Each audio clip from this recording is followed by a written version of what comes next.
All right, we've got people making their way in, and in case when you were let in, it didn't give you a little notification, just an FYI that we are recording these sessions, and we'll have it all kind of edited down and cut out any of the kind of early banter and things like that. And what we're really doing is just trying to capture the content, especially if someone's unable to make a portion of the series. We want to make sure that we make it available to people. We have to try and be super flexible in this virtual environment and in our busy lives. So just an FYI about the recording. So you can make the choice that works for you in terms of video on or video off. And sometimes, in fact, if you are having trouble with bandwidth, sometimes having video off actually helps a little bit. So if you find that your audio is getting a little wonky, you may want to try that and see if that helps. And then, of course, just let us know if you're continuing to have any problems with technology. So I'm under no expectation that you remember who I am. So just a quick reintroduction. I'm Janelle Williams, and I work as a literacy consultant at Oakland Schools. And I also serve as one of the two co-chairs of Michigan's Disciplinary Literacy Task Force. And I am here with my illustrious colleague, Becky Bush. So I'll let her reintroduce herself. Good morning, everybody. I'm Rebecca Bush. I work at Ottawa Area ISD in Holland. I also teach at Hope College and at Michigan State. And this year I am the president of the Michigan Council for the Social Studies. Thanks, Janelle. Yeah. So you'll also have an opportunity to reintroduce yourselves to each other during a couple of our introductory morning meetings and breakout sessions that we have. So please continue to reintroduce yourself to friends that you're meeting in breakout rooms and in our conversations. And, if there's interest, if you make some connections with others during this series and you want to, connect with them beyond the series, please feel free to do so. And if our helpful resources document could be a place to kind of capture contact information, we're happy to capture that information there if people are comfortable. So just let us know if that's something that you might be interested in as we move through, because Becky and I were really reflecting on just day one, and we were saying, oh gosh, we can't wait to hear what teachers try as they move into the school year and see what kind of artifacts come out of the work they do with students. And so we certainly hope that you'll consider kind of keeping track of some of those things and keep us posted on, what successes you've experienced from those things. We would love to hear about that. So let's dig into all the introductory things. We're going to reconnect, refresh our thinking, and get going as quickly as possible because we have lots to talk about today. So we'll have some time with our introductory things. It may even take us less than the first 30 minutes. We'll see. We'll see how much time we need for that piece. And then we're going to do thinking and learning together. And again, the focus today is going to be mainly on the role of writing and a little dip of our toes into some vocabulary and concept development and formative assessment. So those are kind of our big pieces. We'll make sure that we take a break mid-morning, and we'll have some time for reflection toward the end of our morning. And then just like yesterday, you'll have that 11:30 to 1 o'clock time for asynchronous choice board work and lunch. And as we get closer to that, we'll talk a little bit about how that's going to work today. We'll have just a couple of shifts in terms of our Zoom meeting and things like that. So we'll make sure you have all that information that you need at that time. And then we'll rejoin from 1 to 2:30, and we're going to save the intentional debrief of your asynchronous choice options. We're going to save that for tomorrow morning, although I think that the things that you explore during the asynchronous time will come up during our afternoon conversations.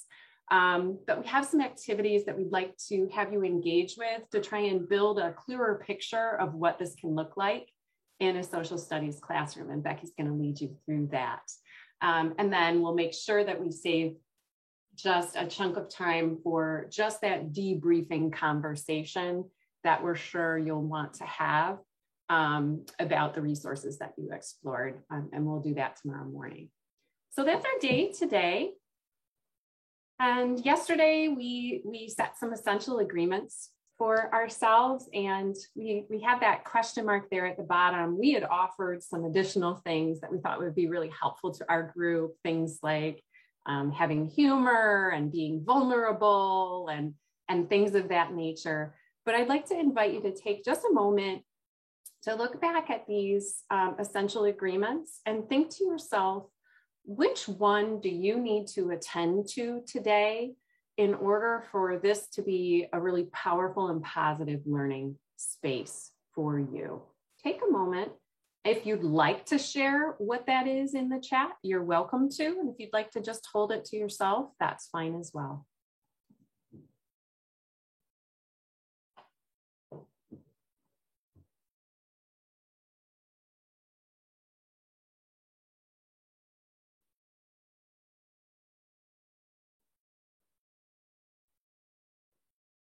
Okay. So next, we'd like to spend a little bit of time reconnecting. And when we say think about our learning from yesterday, complete permission to look back on the slide deck, look back on the Jamboard, or look back on your notes. There's no expectation that you memorized everything from yesterday. So we'll give you a few moments to either think back in your mind or look back through the materials that we engaged with yesterday. And the question we'd like you to think about is, what is the one thing? So you're going to have to do some prioritizing. What is the one thing that you are feeling really excited about? And you're going to take 5 minutes to find a way to represent your thoughts and feelings. It might be with a sketch, might be with some writing, and that writing could be done digitally or on a piece of paper. You might, if you're really big into like memes and GIFs and things like that, if you want to go on a little hunt and find some ways that kind of represent that thing you're excited about, or maybe you just want to kind of clarify your thoughts in your head and prepare to say it to other people.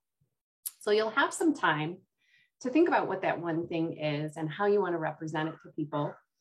And then we'll get you into small breakout rooms. You'll have that opportunity to reintroduce yourself to each other, and then you can share your thing, whatever it is. And we'll have to make sure, and Becky, I'm sure you can help me with this too, that you have the ability to share your screen just in case you created something digital.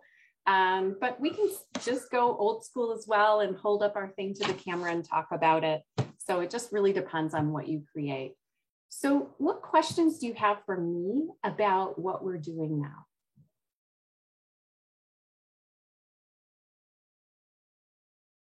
Okay, I'm seeing a thumbs up. I'm seeing some nodding. I'm seeing some smiles. Okay, so I'm going to go ahead and I'm going to set a timer for myself, because what we think is 5 minutes often doesn't end up being 5 minutes. And you're going to do what you need to do to refresh your memory about yesterday and get prepared to represent that thing that you're really excited about. And we'll be here in case any questions pop up. See you in about 5 minutes.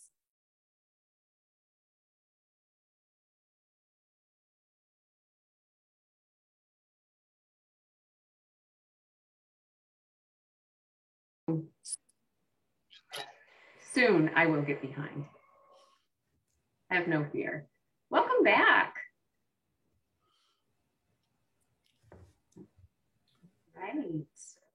Hopefully you had some great conversation and you had a chance to maybe meet someone or get to know someone a little bit better, and also just kind of re-ground yourself in the conversation that we're having, because I'm imagining that from 2:30 on, other things happen in your life. So sometimes it's nice to have a little time to reflect and re-engage. And the next thing that we're going to do together is kind of along that same vein. And what I'd like to invite us to do next is to come back to that Jamboard that we started yesterday, where Becky and I shared a driving question that's kind of the thread throughout our 3 days. And then you as individuals and as a group collected your need to know questions, things that would support you in starting to answer that driving question. And I want us to check in and see where are we at with some of those need to know questions. And so in a moment, I'll ask Becky to just drop that Jamboard in the chat, but know that you also have the link to it in our helpful resource document. So there are a couple different ways you can navigate to it. And what I'd like to invite us to do, and here's where our essential agreements really come to life. And we need to trust one another, and we need to use dialogue to kind of clarify our thinking with each other. Because what we'll do once we get onto that Jamboard, and I'll show it on the screen in a moment, is I'm going to ask each person to kind of claim a sticky note. It may be your sticky note that you created. It may be someone else's sticky note. And I want you to ask yourself, to what extent have we started to address that need to know question? And if you say to yourself, nah, we haven't even scratched the surface on that, which is fair, you know, we're only starting day 2, then we'll ask you to turn that sticky pink, since we don't have a red option. I'm using kind of a stoplight metaphor here. And if there is a sticky note that you think we've started to address, we're kind of partway there, but we wouldn't maybe make it green on our traffic light, then we'll turn it orange. And if you're like, yeah, we addressed this, we are good, I feel confident in addressing this need to know question, then you can turn it green.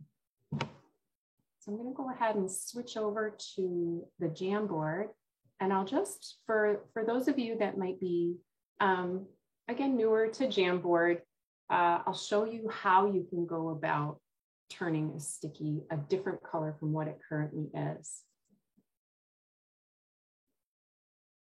So what you might notice is that we spent a little bit of time in this Jamboard yesterday, making sure that all of the sticky notes were yellow. We didn't want any confusion. So the kind of default is yellow. And you might also notice that some of the stickies are in different locations. What we tried to do, Becky and I, when we were thinking about really responding to the learning from yesterday, is we asked ourselves what kind of themes we saw in your need to know questions. And so we grouped what we saw as similar themes together into little clusters. So we'll need to take a little bit of time to kind of re-familiarize ourselves with where the stickies are and what they say. And I'm going to work with the example sticky note that I created. And so I'm going to, it's what does it mean to be explicit?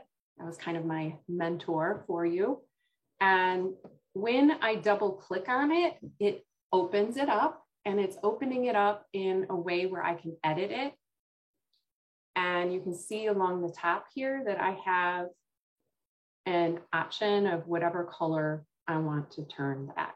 So if I felt like, well, maybe we've kind of talked about what it means to be explicit, but not quite green yet, then I would just click orange and save, and it'll put it back where it started from. So hopefully with all that talking, you've had some time to navigate to the Jamboard. And I see that some people are already starting to turn some stickies different colors. And so if you're not sure, if you click on a particular sticky, we should be able to see if someone else has clicked on it. You'll see like a little image. There we go. Someone just clicked on literacies can mean many things. How are you using it here? So if you see that little image, you know someone else is working with that sticky note. So we're going to take just a few minutes for you to play with this and interact with the sticky notes. And then we'll need to have some conversation because we may not all be in agreement with the colors that we turned, and that's where we can kind of make our learning more visible. So I'm going to go ahead and mute myself and take care of my meowing cat again, give you some time to interact with the sticky notes, and then we'll come back together and have a little bit of conversation about what we see. Janelle, can I ask a favor? Of course. Can you go back to the scale of what is each color? Because I have already forgotten what is what. Think about a traffic light, Richard. Green means go, orange is slow down, and red means stop. All right. Does that help? It does. All right. You worked within my schema. I can work with that.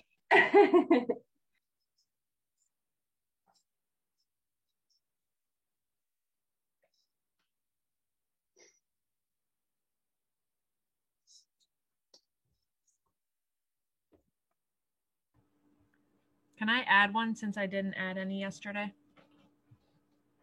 Of course. Feel free. All right. And then how do I do that? Or I can just put it in the chat, or I can add it for you if you put it in the chat. thank you.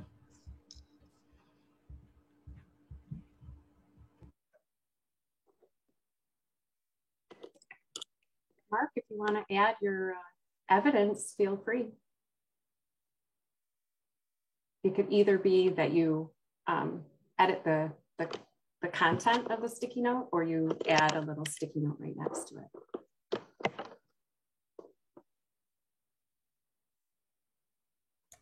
And what do you think, Janelle? Should we have him put that in blue so that it's not competing with the other colors? Okay.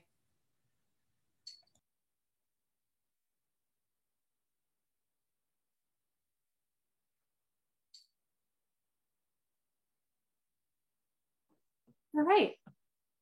So I'm wondering if you saw a particular sticky note change color and you're curious to know a little bit more about the person that changed the color, what their reasoning was, what their thoughts were. So I will kind of open the floor for some clarifying conversations or things that we're kind of curious to dig into a little bit more on our Jamboard.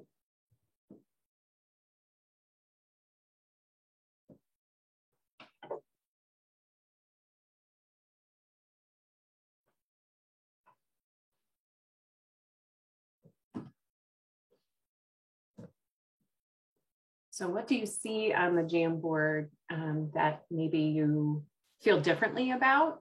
Feel like maybe it should be a different color, or you're curious to know, maybe an example question might be, I see that someone turned the how to choose the best resources out of so many available to orange. What was it about yesterday's learning that specifically helped you turn that to orange from yellow?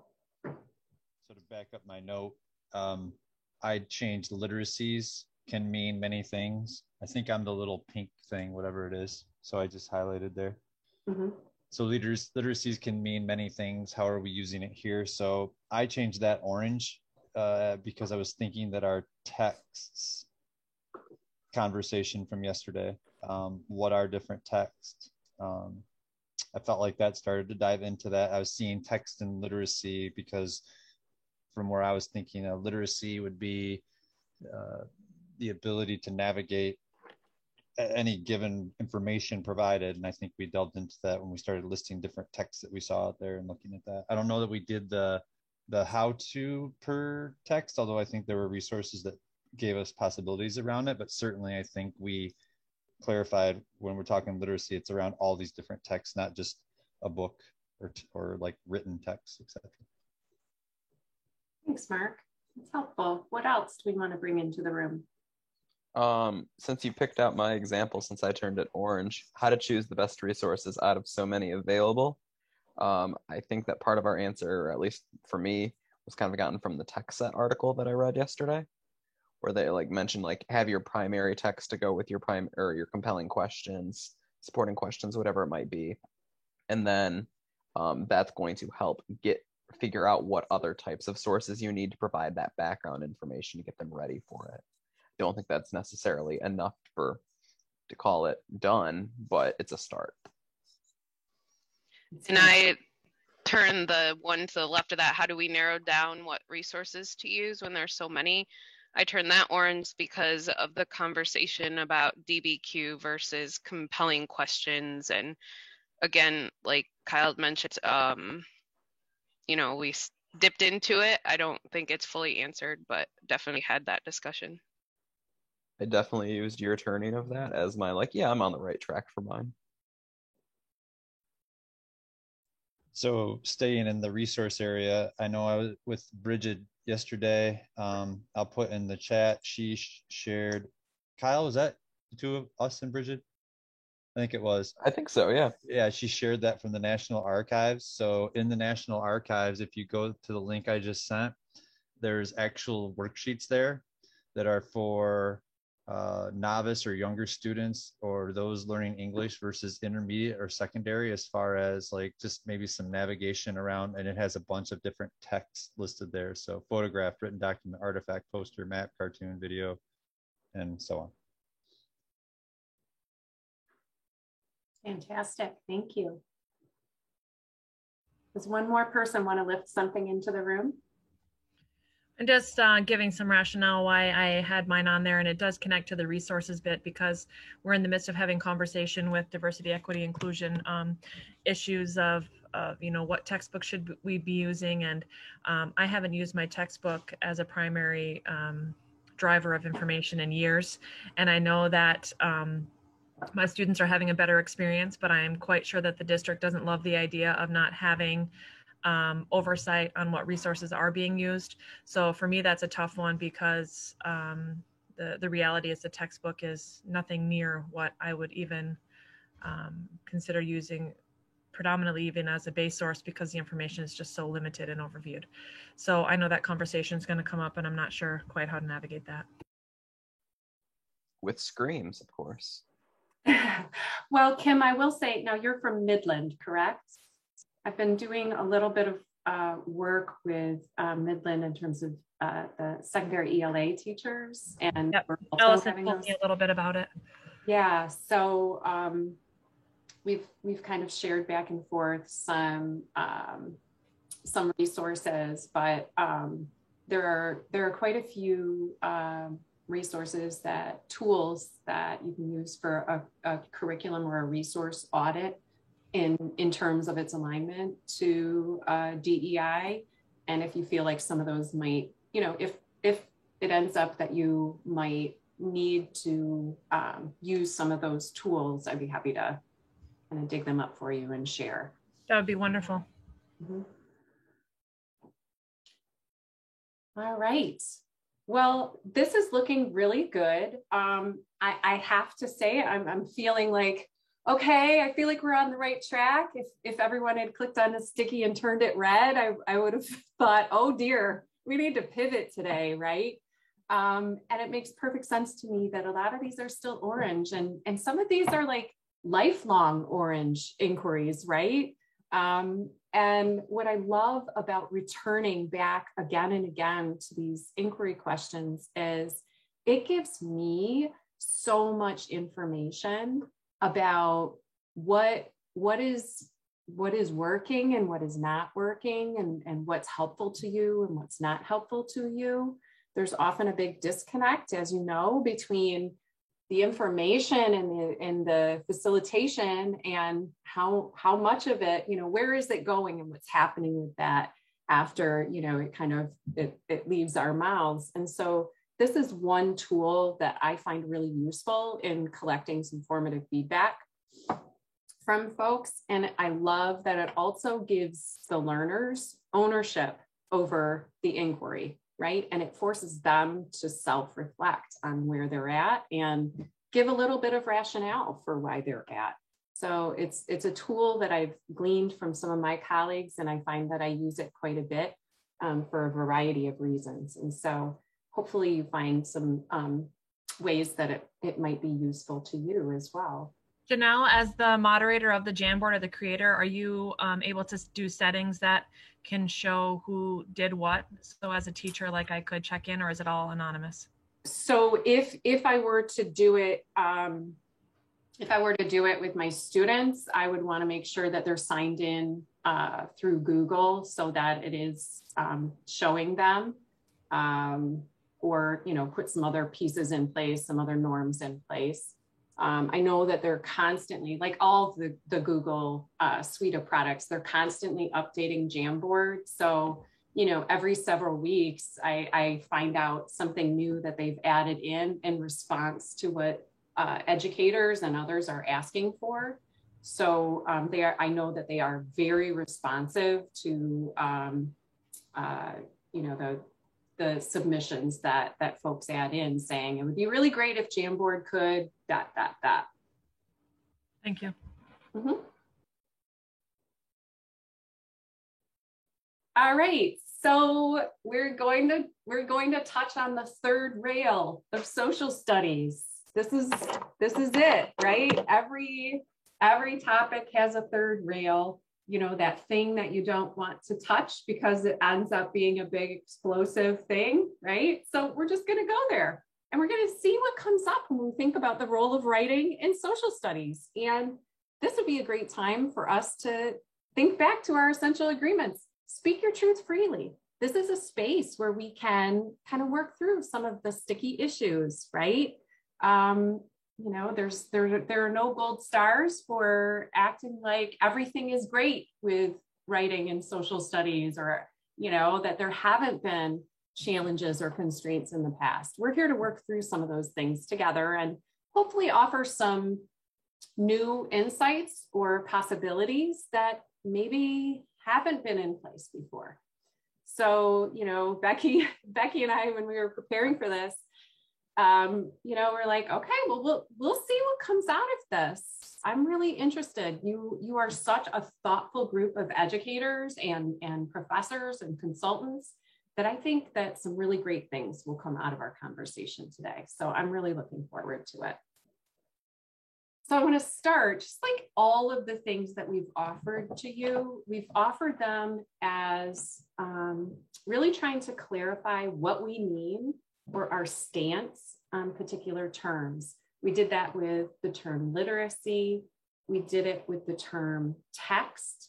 And now we're going to do it with this idea of writing in social studies and try and kind of blow that up a little bit and maybe make it more explicit and clear where we're coming from and what our stance is. And that stance comes from many, many researchers that are way smarter than I am, and that I feel really lucky to have learned from.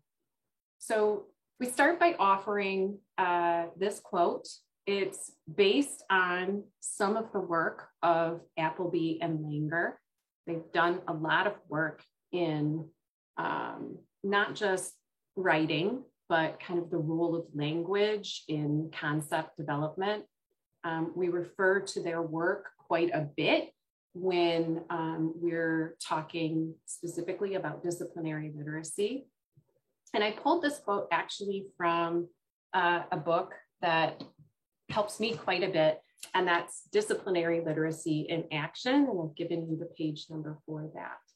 And as you can see from the sticky notes, there's a lot that comes out of this book that's really great. So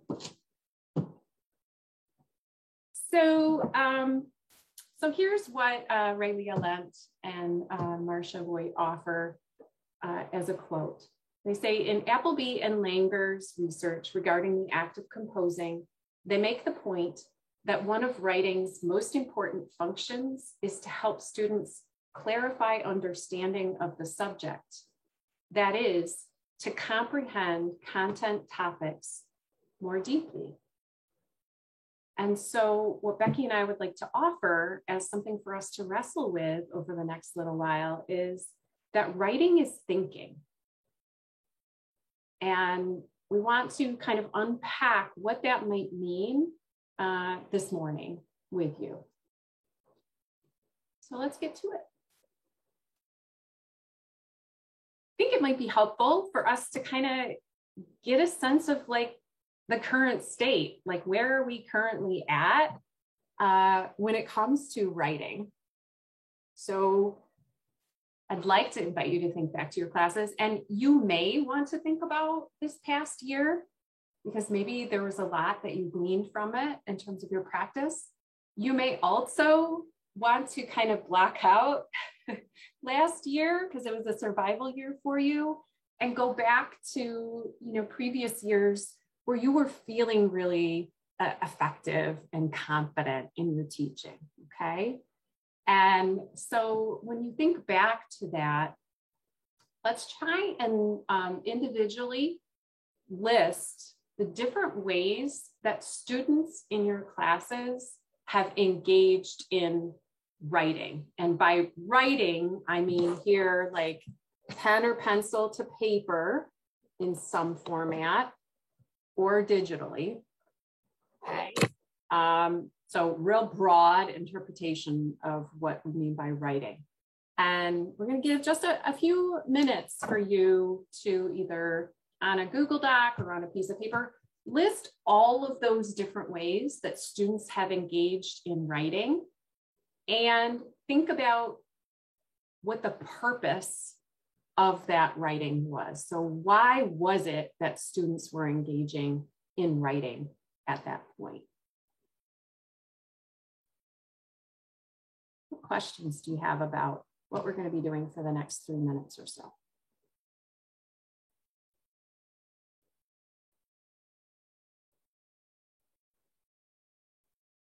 Okay, I'm going to go ahead and mute myself and give you some think and write time.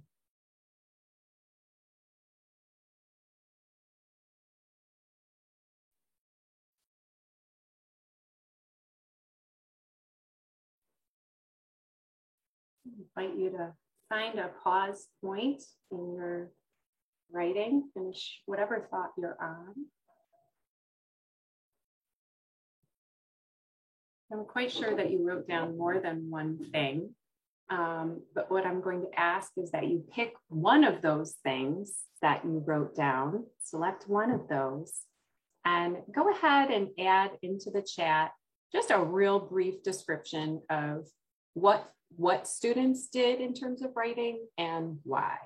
It's one of the ways in which you've had students engage in writing in your classroom. Go ahead and add that to the chat.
So we're seeing some great ideas offered in the chat. We have kind of a structured writing offered by Richard, more of a conceptual concept map offering from Lindsay E. Jessica is mentioning discussion boards as writing is thinking. Lindsay B is offering quick writes, kind of like what we did this morning. Jacob's offering kind of responding to a prompt in writing to build their critical thinking skills. Mark's offering DBQ, SAT writing prompts, Kelly Gallagher's articles of the week, which I love. I also love the New York Times Learning Networks pieces. They offer so much. If you haven't recently visited the New York Times Learning Networks website, you'll find not only articles and opportunities for students to engage with conversation with each other. You also have one of my favorites, which is what's going on in this graph. Fantastic. And then I believe there's also what's going on in this picture. So lots of great things coming out of the New York Times Learning Network. Kim's talking about using metacognition, talking to the text, and so using writing to kind of make their cognitive moves visible. Catherine's offering kind of a reflective piece, like maybe some protocols like the 3-2-1. Thanks, Mark, for dropping that link in the chat. Yeah, so much. You could spend a lot of time in their website. Fantastic. I love all of these ways that we're thinking about writing as thinking in our classrooms. And what's really beneficial in what we're seeing here in this list is that it's not all summative assessment, right? Like we have a nice mix of assessment for learning activities that happen to use writing, as well as kind of that formal assessment of, so how do we know where students are now currently with their learning? So that's fantastic. Thank you so much for offering those ideas. I'm sure we could keep going and have you continue making your way through the list of all of the great ways that we're using writing, but we're gonna move on now and kind of continue that conversation. And we're gonna try and narrow it a little bit. So what we were just listing in the chat, some of those ways of writing were not necessarily discipline specific, right? They're writing activities that students could use no matter what class they were in. So, a student coming out of an ELA class could potentially do a 3-2-1 writing prompt as reflection, right? So some of those strategies are ones that can go across the entire school day, and we can kind of share that educational load of those strategies. And then some of the things in terms of writing with social studies, we really own, right?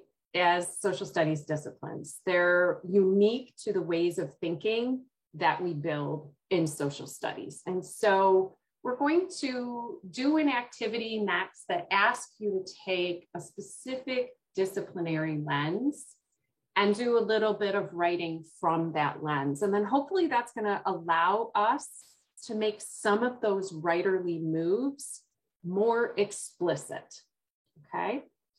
So in a moment, we're going to share a topic. It's just going to be like a one-word topic.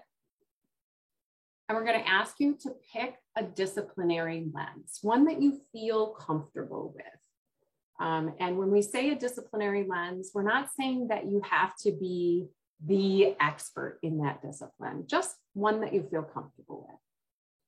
So that might be an economist, a geographer, a politician, a historian. So something within that broad umbrella of social studies where you feel like you could kind of put on that lens, put on those glasses, put on that hat, whatever metaphor works for you, and write in that style that particular discipline would write in.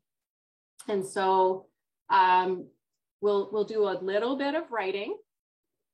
We'll do a little bit of kind of reflecting and unpacking, and we'll see what comes out. And the goal really at the end is for us, again, to try and make some of those disciplinary writerly moves a little more visible. Because I can tell you right now, you're all kind of in this expert stance in social studies, right? So there are a lot of moves that you make without even being aware of it, right? As a teacher, you've honed your craft over years.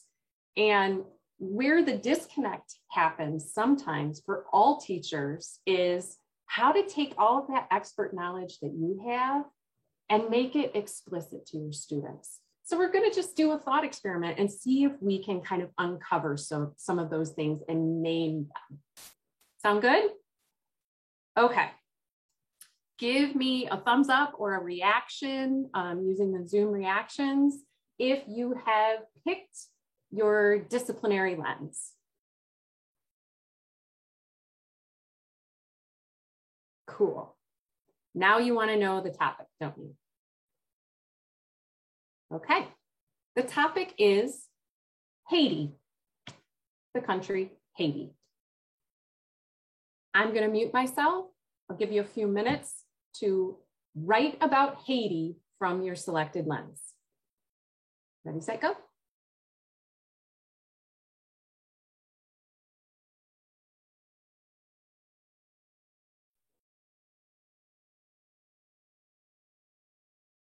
So I'll invite you to find a pause point in your writing. You can always come back to it later if you realize that it's something that you actually really enjoyed writing and have more to say about.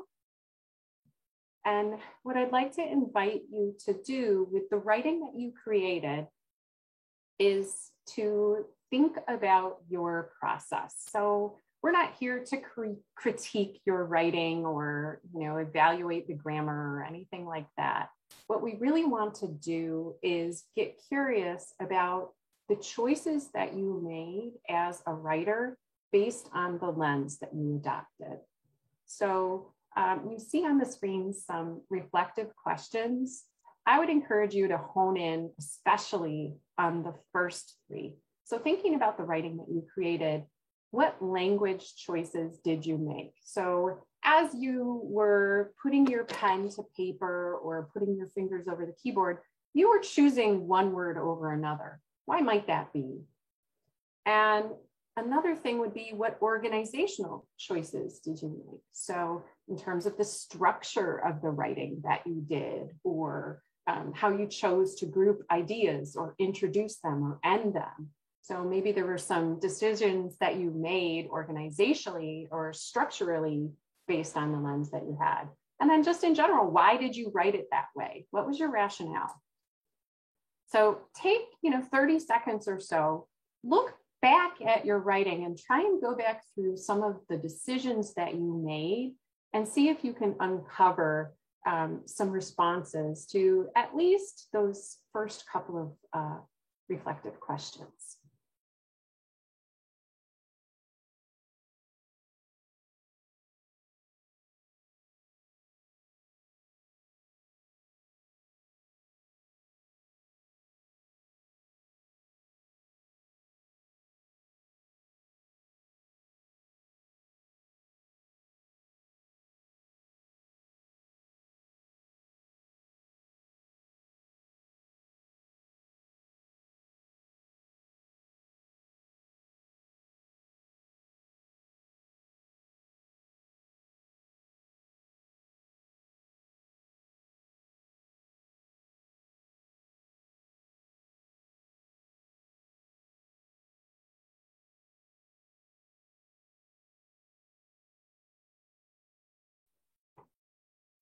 Okay, hopefully you were able to hone in on one move that you made based on your disciplinary lens that you would be able to share with others. And so here's where, again, we hope that we've created a safe space for you to take some risks and put yourself out there, and you know that you have a supportive group of people that are here to learn alongside you.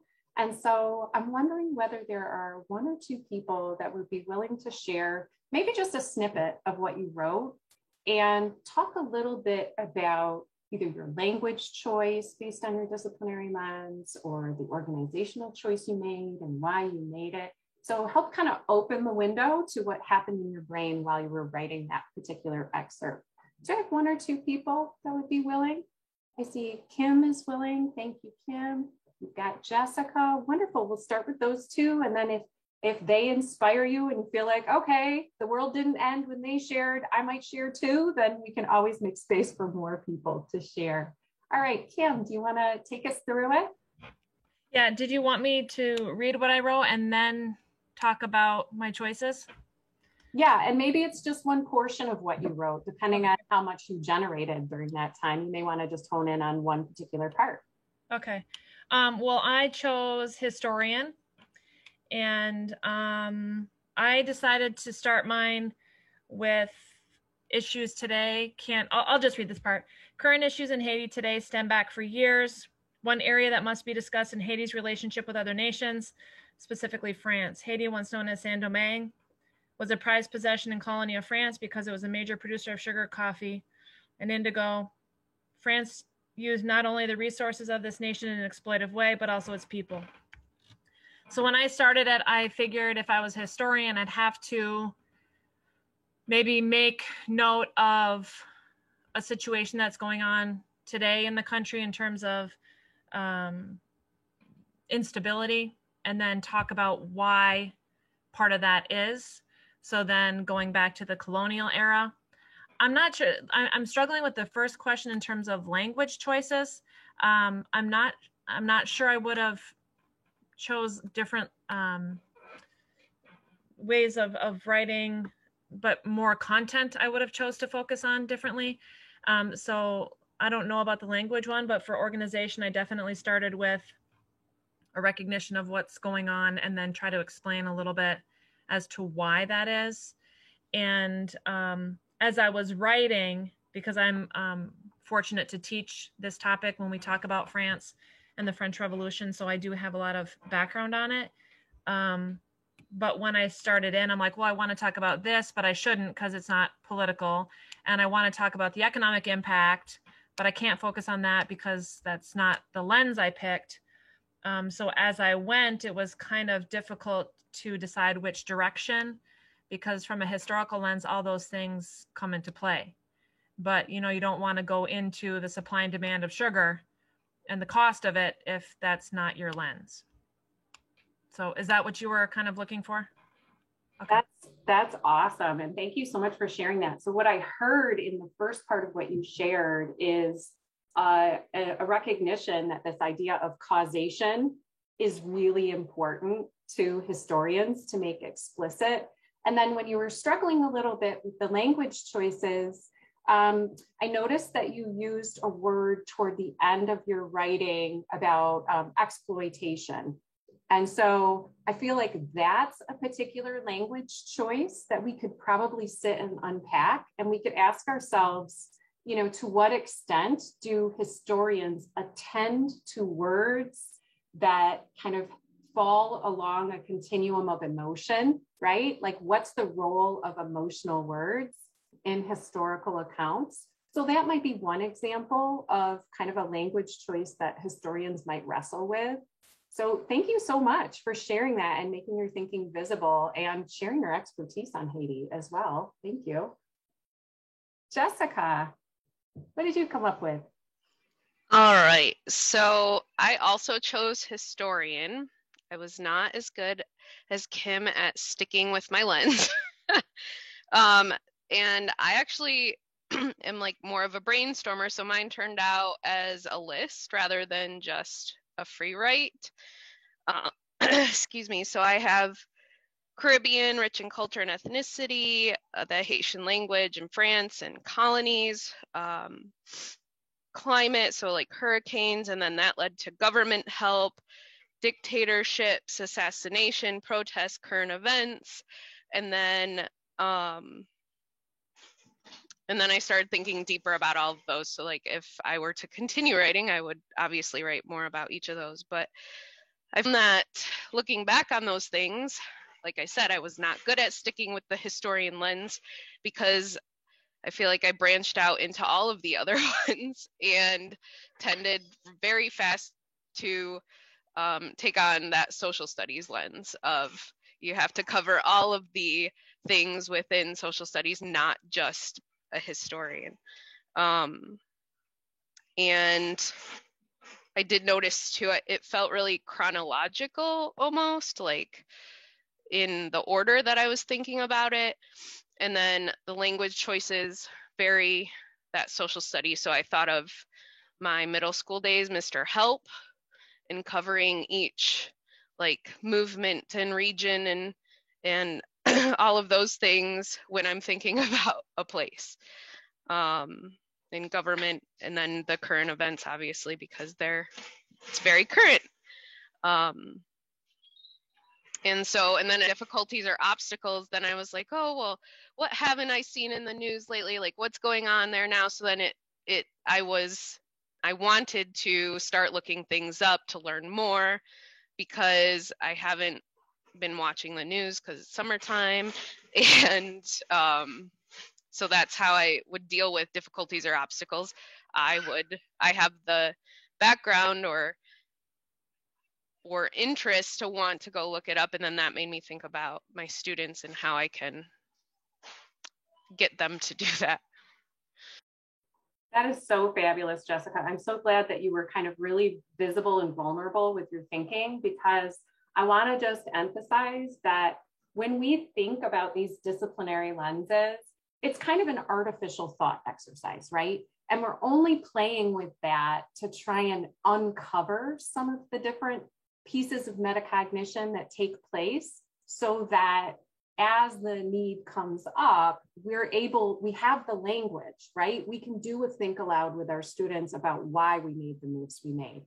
But you're absolutely right, Jessica. You didn't do anything wrong. You did exactly what is inherent in social studies. These are nothing exists separate from one another, right? They all have impact on one another. So I want you to kind of like take that off and like affirm yourself that you're doing exactly what should be happening in social studies, right?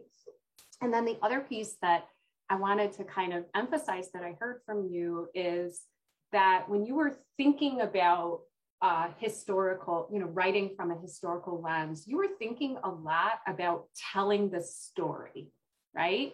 And I think you mentioned kind of that sequential piece. And when Kim was sharing, it was more, causation, which can be, it is sequential, but maybe not in terms of time, right? It's, it can get a little wonky there. But so those ways of thinking about what's important when we are writing from a lens and we're thinking as historians might think in a very structured, guided way, right? So when we talk with teachers about disciplinary literacy, which is exactly what we're talking about right now, what this conversation we're having is about disciplinary literacy. We talk about apprenticing students into the ways of thinking, knowing, and doing that are valued. And we think about having them try on those ways of thinking, knowing, and doing in that guided inquiry space, right? We talked yesterday about just throwing them in the deep end of the pool and saying, have at it, isn't going to be sufficient, right? So we're really living in that guided space. And then it's to students to choose those areas of specialization. And so sometimes when we have that conversation about apprenticeship, people, go kind of to, a vocational kind of model in their mind, like, a plumber or electrician. And in that model as well, the electrician wouldn't say to her apprentice, rewire this entire house, right? Have at it, good luck, right? There's guidance that takes place before that deep specialization comes in. And so what we're talking about here is not separating them out necessarily and saying, today is thinking like an economist and anything that has to do with history can't be part of our conversation, right? But what we're saying is, when economists are doing some writing, and hey, let's look at some mentor texts of writing that economists have done, and let's unpack some of the moves that they made, and let's get curious why they made those moves. That's what we're talking about, is really unpacking that. So we heard from two historical perspectives. Did we have someone that picked something different? Catherine, what did you pick? I picked geographer. And actually the thing that I wanted to share is I surprised myself, because I started off through the lens of my 7th graders and kind of refreshing where Haiti is, so its geographical location. So I was thinking about that physical geography, but then when I started to talk about cause and effect and how the location has an impact on them economically due to the storms that they have and how it's hard to come back from that, I found myself talking about the human geography. And so how the physical geography had an impact on human geography. And then I realized, I went there because I like people. And so it was just kind of a natural progression for me. But it fits with what geography is about. I love that. Thank you, Catherine. We're just about ready for a quick morning break because we've actually been doing a lot of deep thinking and work already this morning. I would like to offer to anyone that is interested a book that I'm learning a lot from, and I've been lucky enough to work with the author and start working on a study guide with it. And she works at the university level. And much of what she writes about is from an ELA lens, but it's also from a social studies lens. And so this is a new book. You may or may not have heard of this author before. It's Jennifer Fletcher, and her latest book is Writing Rhetorically, Fostering Responsive Thinkers and Communicators. And it's right in line with everything we've been talking about, which is writing as thinking, and really kind of unpacking what we mean when we talk about thinking and writing rhetorically. And because those two areas of thinking are so integrally linked between ELA and social studies, I'm just learning so much from it. And it's really causing me to shift my thinking. I think when I did argumentation with my students, I was very formulaic. I gave them a lot of structures, and I probably over-scaffolded them. And as I'm reading her book, I'm learning some of the instructional moves that can support students' own metacognition that helps them enter into those ways of writing. And so I offer that to anyone that might be interested. So yeah, just as an offering, we are going to take a break. Hopefully you'll get up, stretch, grab some more coffee, do whatever you need to do. We'll come back together at 10:30 and we'll keep our conversation going. Thanks, everybody.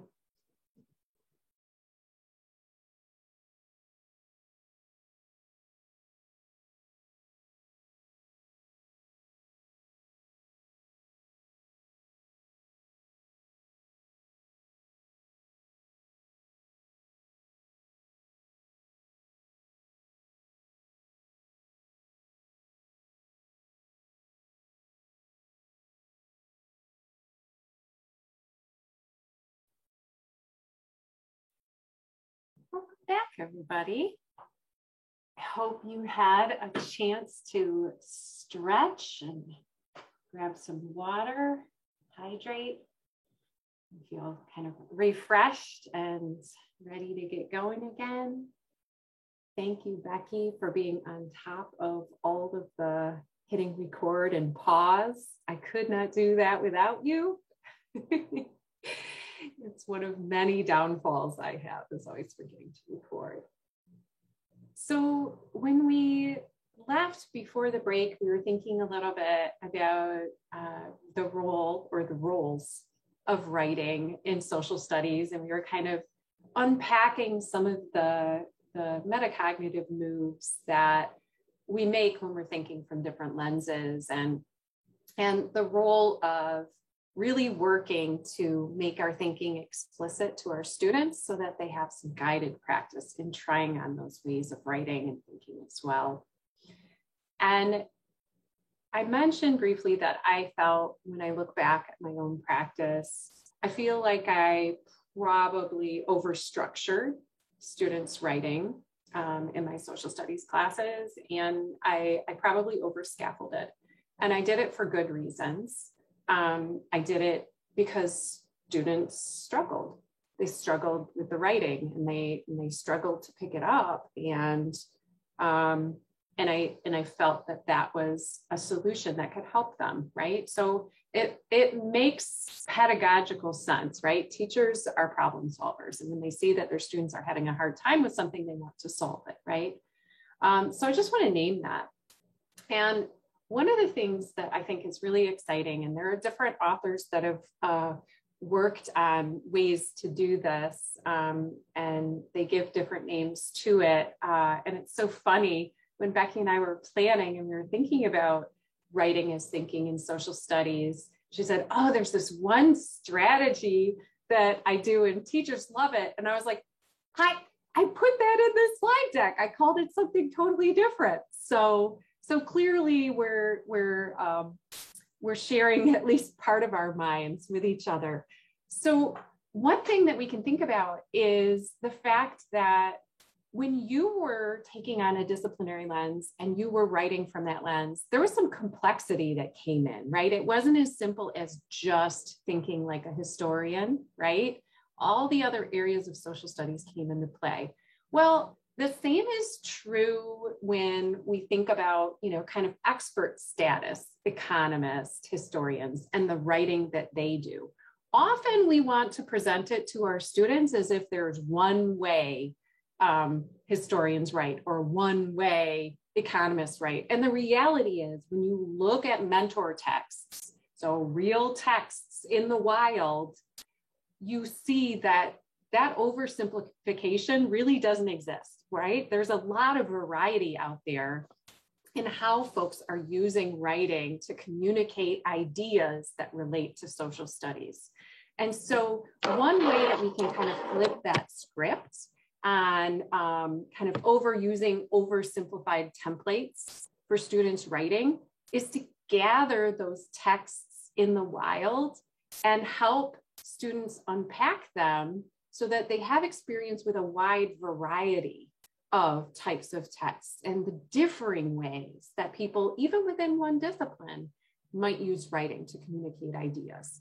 And so I pulled this strategy and example from Jennifer Fletcher's book, Writing Rhetorically. I know Becky has used it in the past from other authors and other researchers, but we're just going to dip our toes in just a tiny way and kind of try this approach. And so you might hear it referred to as a blackout template or a whiteout template, or I guess maybe a green out template. The color really isn't what matters there. But this basic strategy is, if you have a mentor text, something that you found in the wild that you feel is showing some writerly moves that can help students think in the ways that you're trying to get them to think in your class, then what you can do is help them create the template from that writing in the wild. And by doing that repeatedly with a variety of texts, they start to see the choices that they can make as writers, not just the one choice they can make. And so the basic gist of this strategy is you gather a mentor text, and maybe it's just a portion of a mentor text. It doesn't have to be the whole thing. One that you feel has some writerly moves that would be worth having some conversation about and would be worth having students replicate.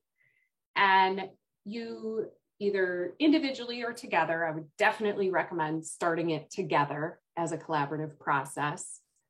Ask students to help you mark out the kind of the content or the bricks of the writing. So the specific pieces. So in the excerpt we're going to be looking at, we'll be talking a little bit about comets and John Adams and things like that. All of that content is going to get blocked out because it's not going to be replicated again and again, right?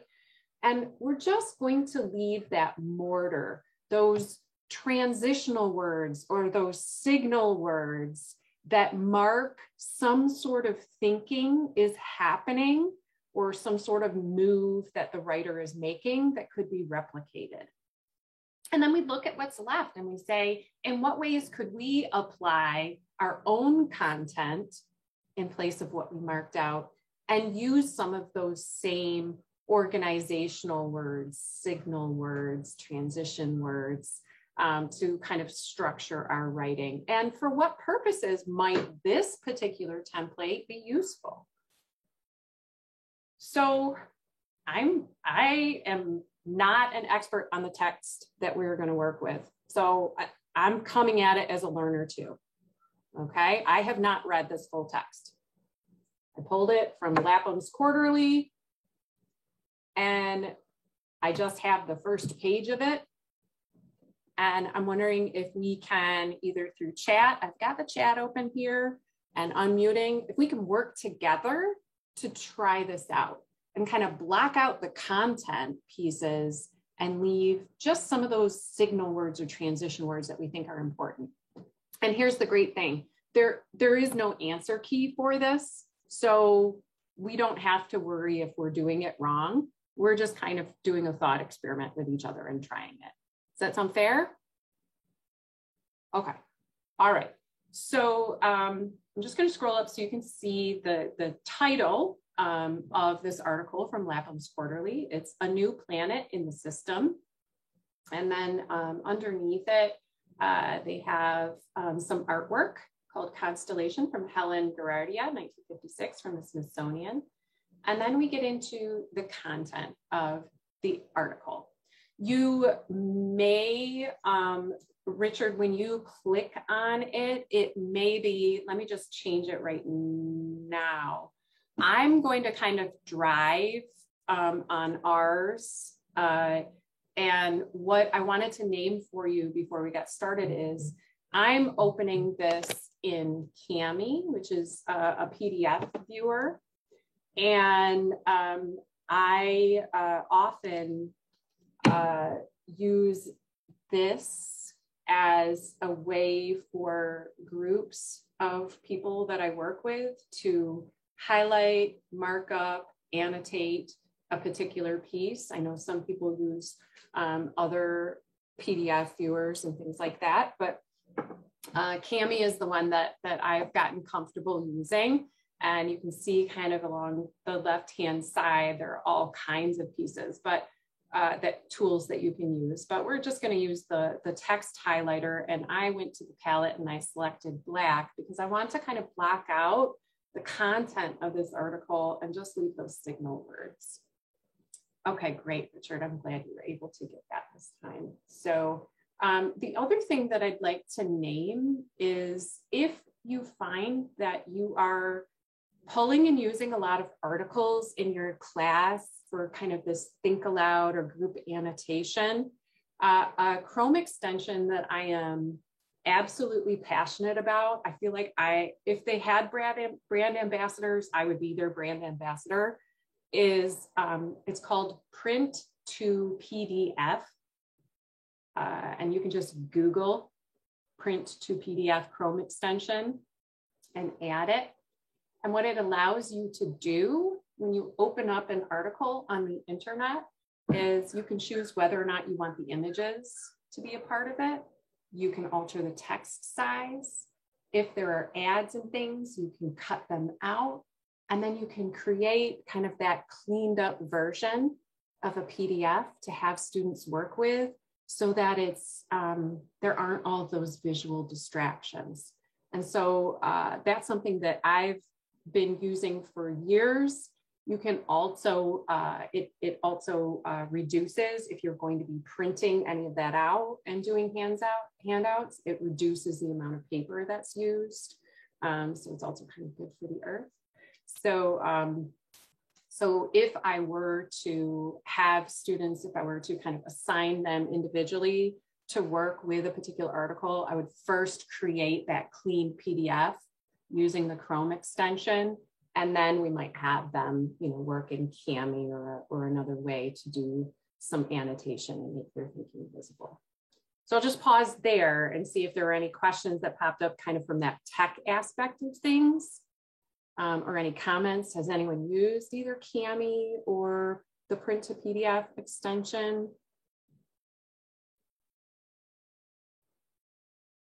I'm seeing kind of a tentative nod from a couple people, and We use it at our school, but they didn't train staff outside of the year that it was like introduced, and I was after that.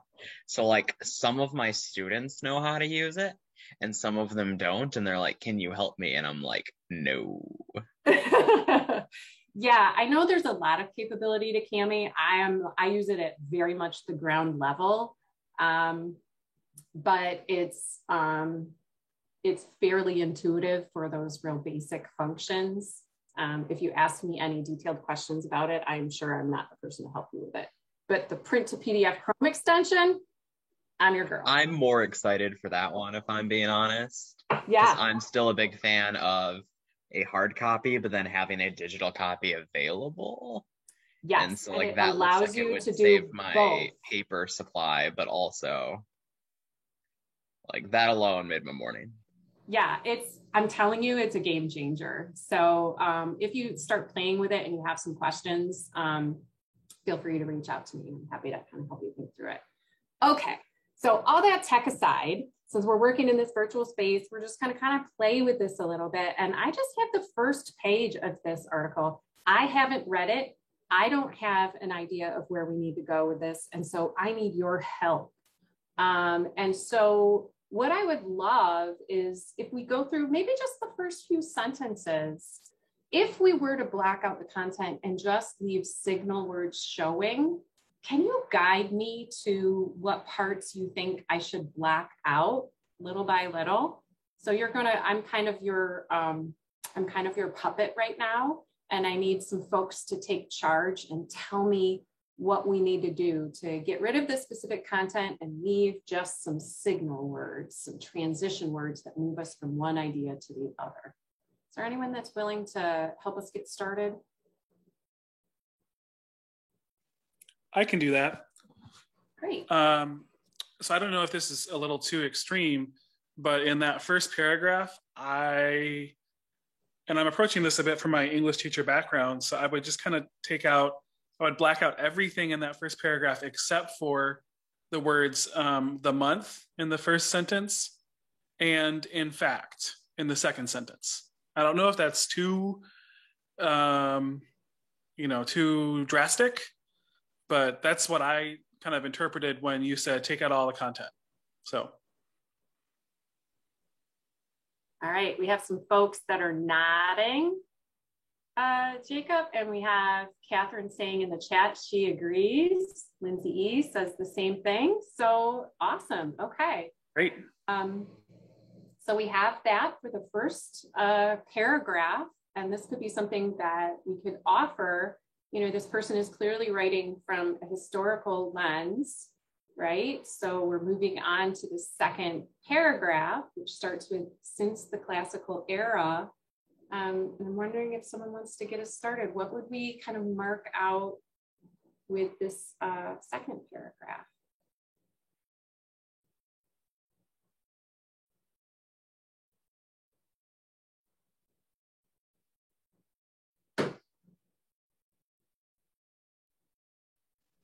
I can go again, but I'm happy to let someone else jump in. I think some people are still kind of reading through it and thinking. I'm seeing some thinking and reading faces. So let's give it a minute. Sure.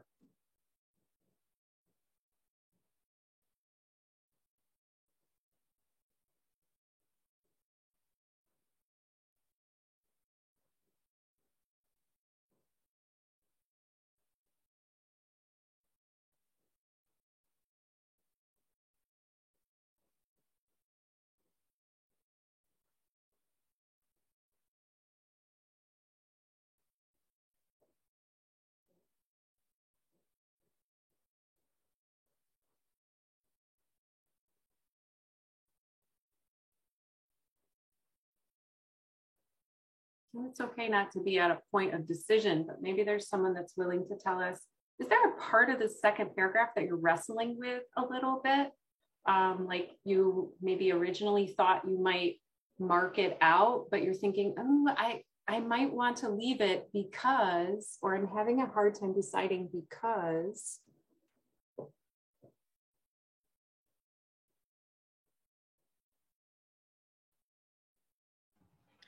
To me, it seems like a very similar pattern to the first paragraph. The only thing I was thinking of for the first sentence, if you wanted to keep that whole since the classical era, or if you just wanted to do since, because my thinking is that by leaving the whole section since the classical era, it could be a signal for kids that maybe you're going to reference a earlier time period or something like that. So I'm thinking that maybe that whole phrase would be good to keep. And the same thing with the but while. You know, do you just do but? I think that but while might be a little bit more leading in a direction to help them use it in a more appropriate way. So that's kind of where I'm at. Yeah, thanks, Kim. I was also struggling a little bit with, in that same sentence, I was thinking a little bit about the part that says the ultimate meaning of that association. And I wondered whether there was value in leaving that for students, because we want them to be, you know, thinking about and in their writing, making some associations. So I didn't land one way or the other on that. But I was thinking about how that signal phrase could potentially be important for us to think about. Is anyone else kind of wrestling with the? Would we include the word between?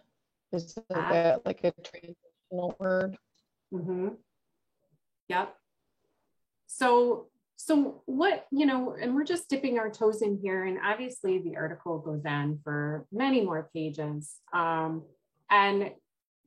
I guess what I'm just offering for us to think about is the value in having us go through those sorts of exercises with our students and gradually releasing it so that they might be able to have that with one another. And how might that shift the dynamic from, you know, simply saying to students, you know, here is the template, you need to fill it in with the content, and really forcing them to do some of that rhetorical thinking, or thinking like, you know, from a particular lens, and thinking about the specific role of language and what it plays in writing. And so it's an offering as something to think about, as a way to kind of flip the script and allow students to make some meaning as something to think about.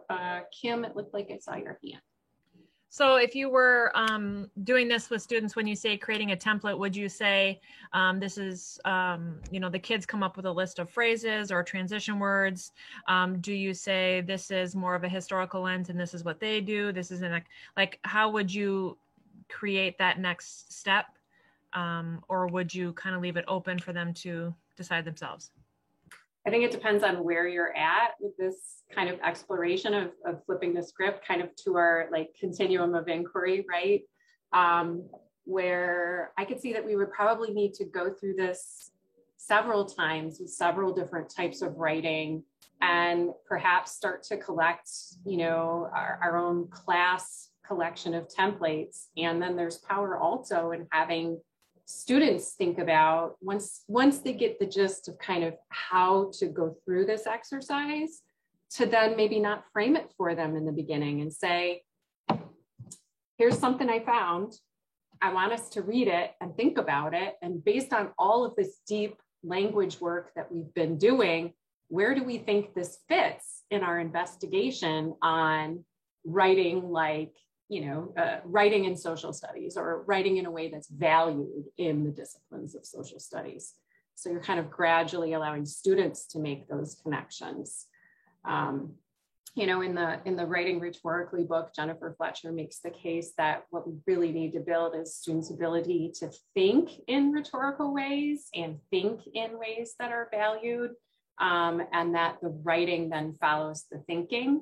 As opposed to when we offer the templates, the thinking isn't always there, and it doesn't always develop fully. And that's when we find where we're spending a lot of time giving feedback to students, like, you don't really have a clear claim, or you don't have enough evidence, or whatever. And it's often because they haven't done some of this deep thought work and developing the thinking skills that are going to then translate in their writing.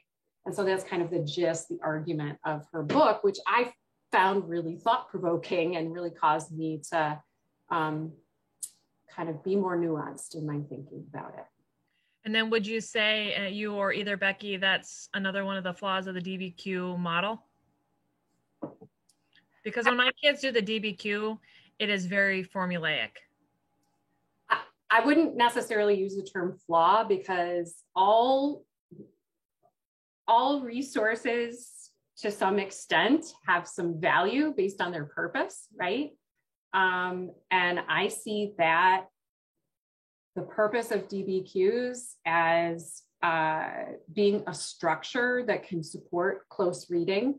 They are not the only structure that can support close reading, right? So what we just engaged in could potentially also be an example of close reading. We know that reading apprenticeship offers a lot of strategies that force students to attend to text, right? But like most things, if that's the one thing we rely on and that's all we ever do, then it becomes used beyond its purpose. And we're going to talk a little bit in a minute about, vocabulary and concept development.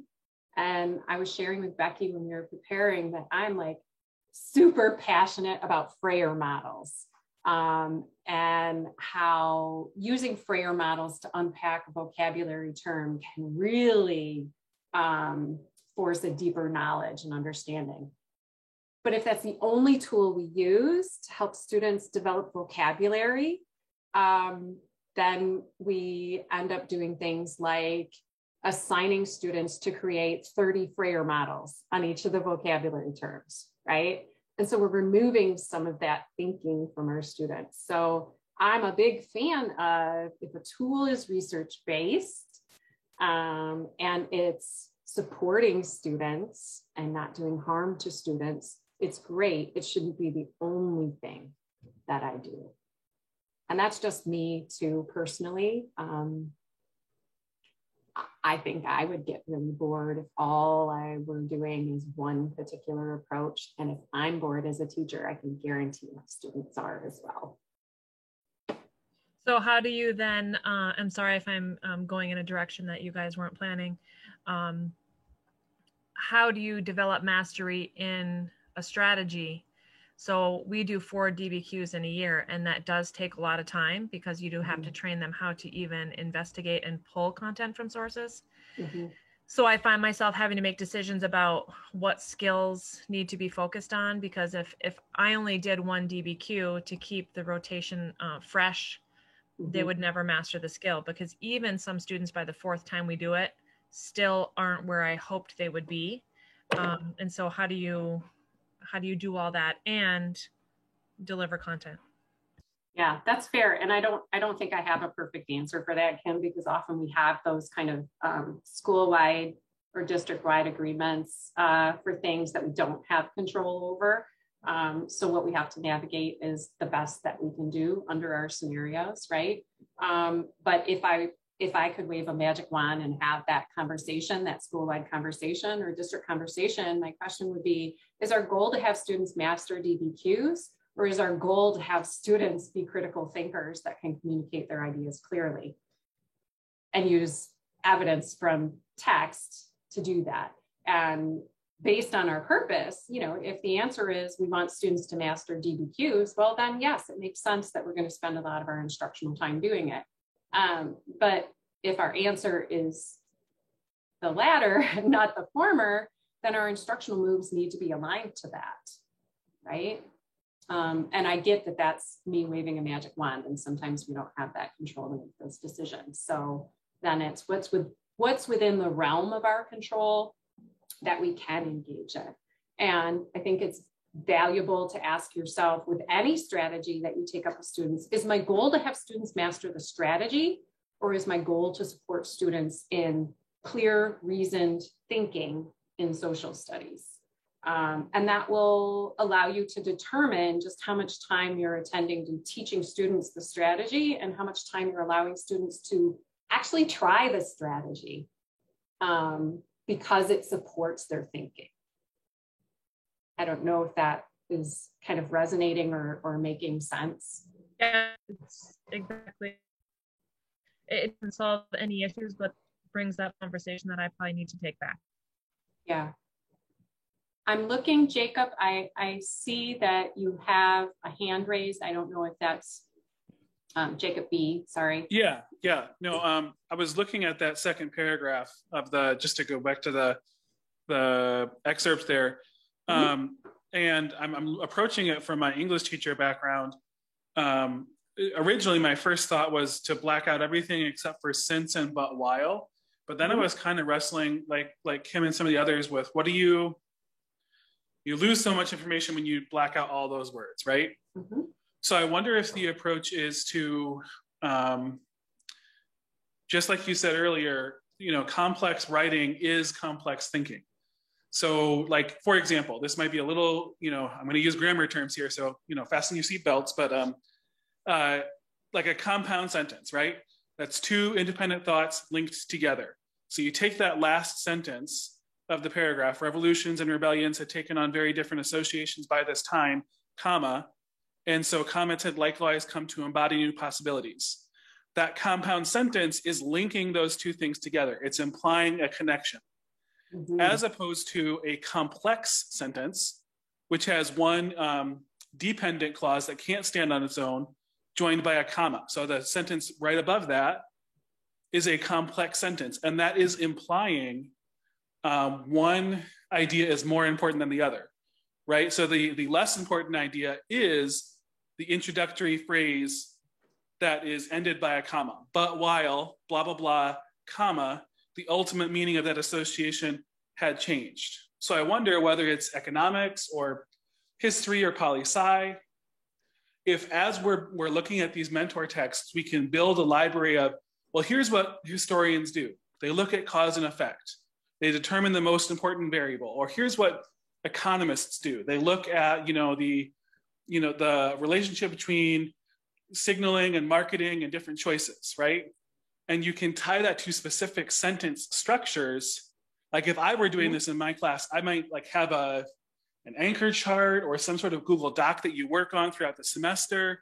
And so you're building up a library of these sentence stems where a student can say, okay, if I'm trying to show that I'm determining cause and effect, here are the 4 or 5 different sentence stems I can use.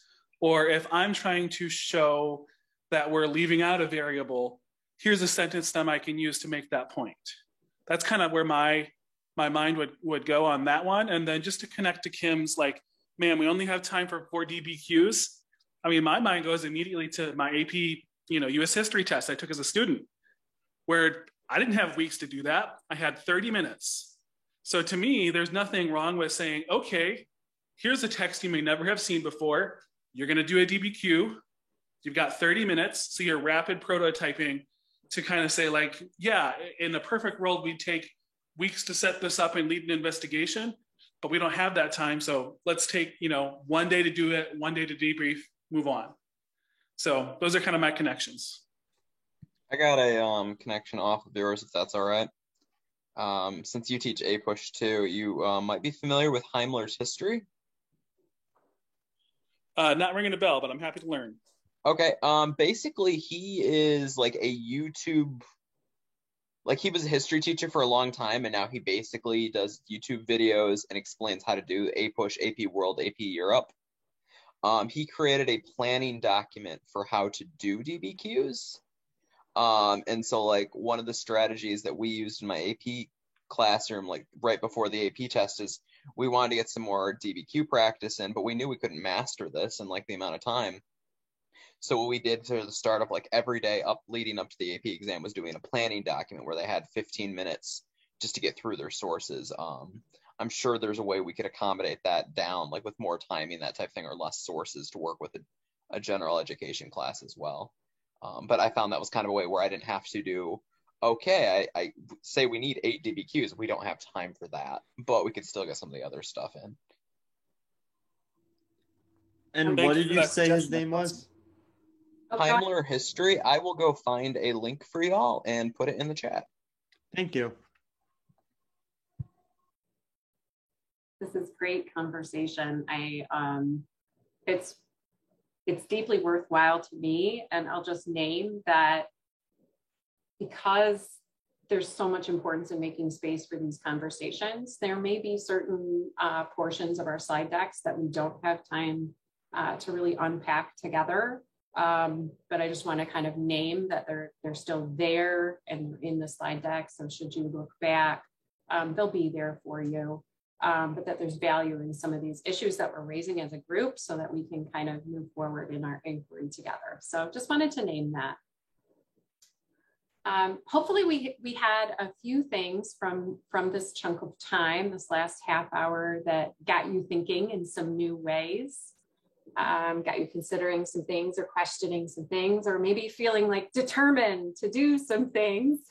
It sounds like maybe, you know, some people might be inspired to say, okay, I'll do these things I'm asked to do, but this is the amount of time I'm willing to spend on them, and yeah, see what happens with that. Thank you. Richard is sharing in the chat the links to what he was just sharing and talking about.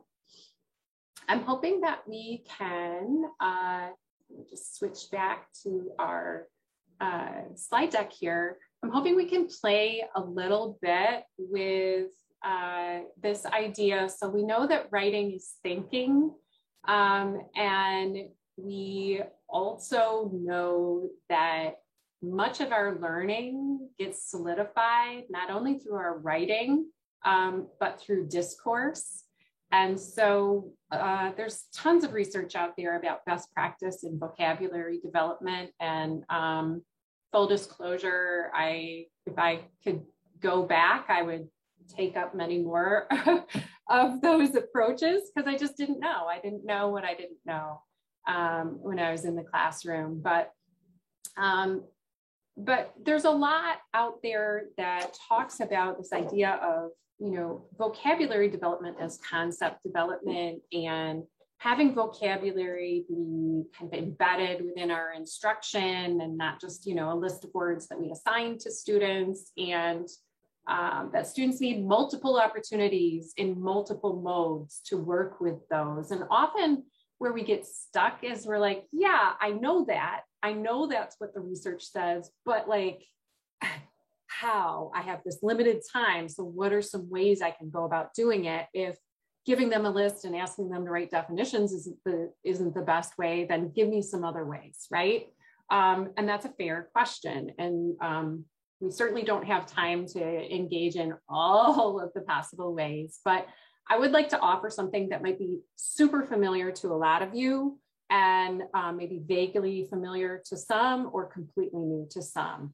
But regardless of how familiar this approach is to you, it's an opportunity for you with other people to do a little bit of sense making about your learning so far. So if it ends up being that it's just an opportunity for you to solidify your learning and understanding, great. Bonus if it's also a teacher move or facilitation move that is new to you, and you can think about ways that it applies or could apply in your classroom. So one way that we can think about this idea of multiple opportunities to build conceptual or word knowledge with a unit of study is through sorts. And there are different kinds of word sorts.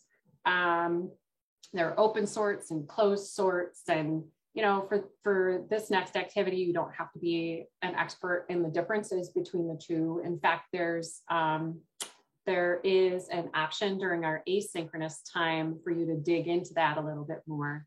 But I'm hoping that we can engage with each other in small groups in an open sort. And so again, this will be in our Jamboard.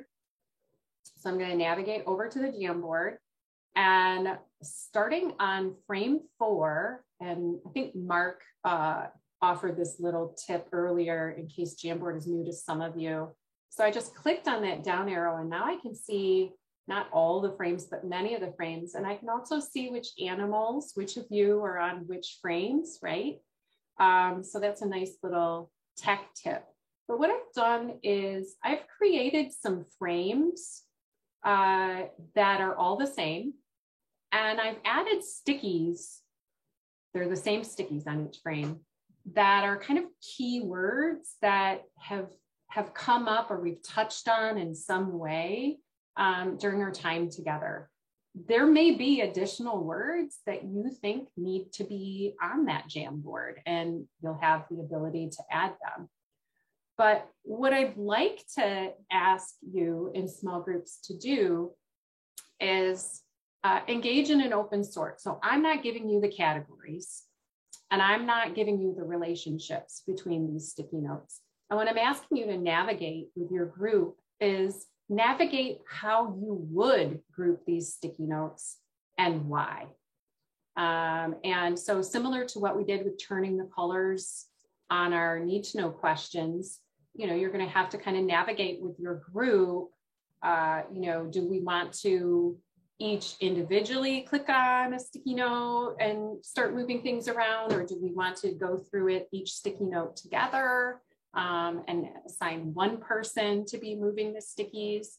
But the end result would be that you as a group are going to determine how these terms should be grouped, and what your rationale is. And again, you have full freedom to add any sticky notes that you think are missing. If you're feeling super fancy and you want to use the pen or other features of Jamboard to kind of draw lines with connections between ideas, you're welcome to do that, but that's certainly not expected at this point. So what questions do you have for me about the open sort that you are going to engage in?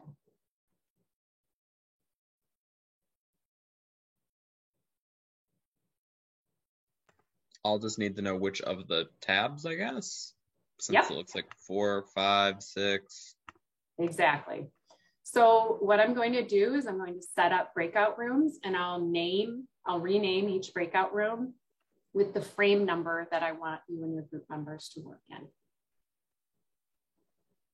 Sound good? You will not finish. You will not have sufficient time to finish.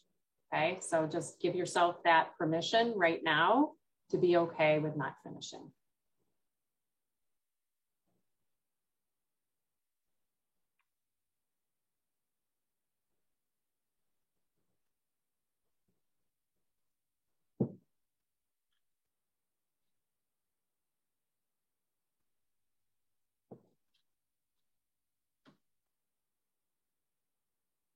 Just renaming the rooms.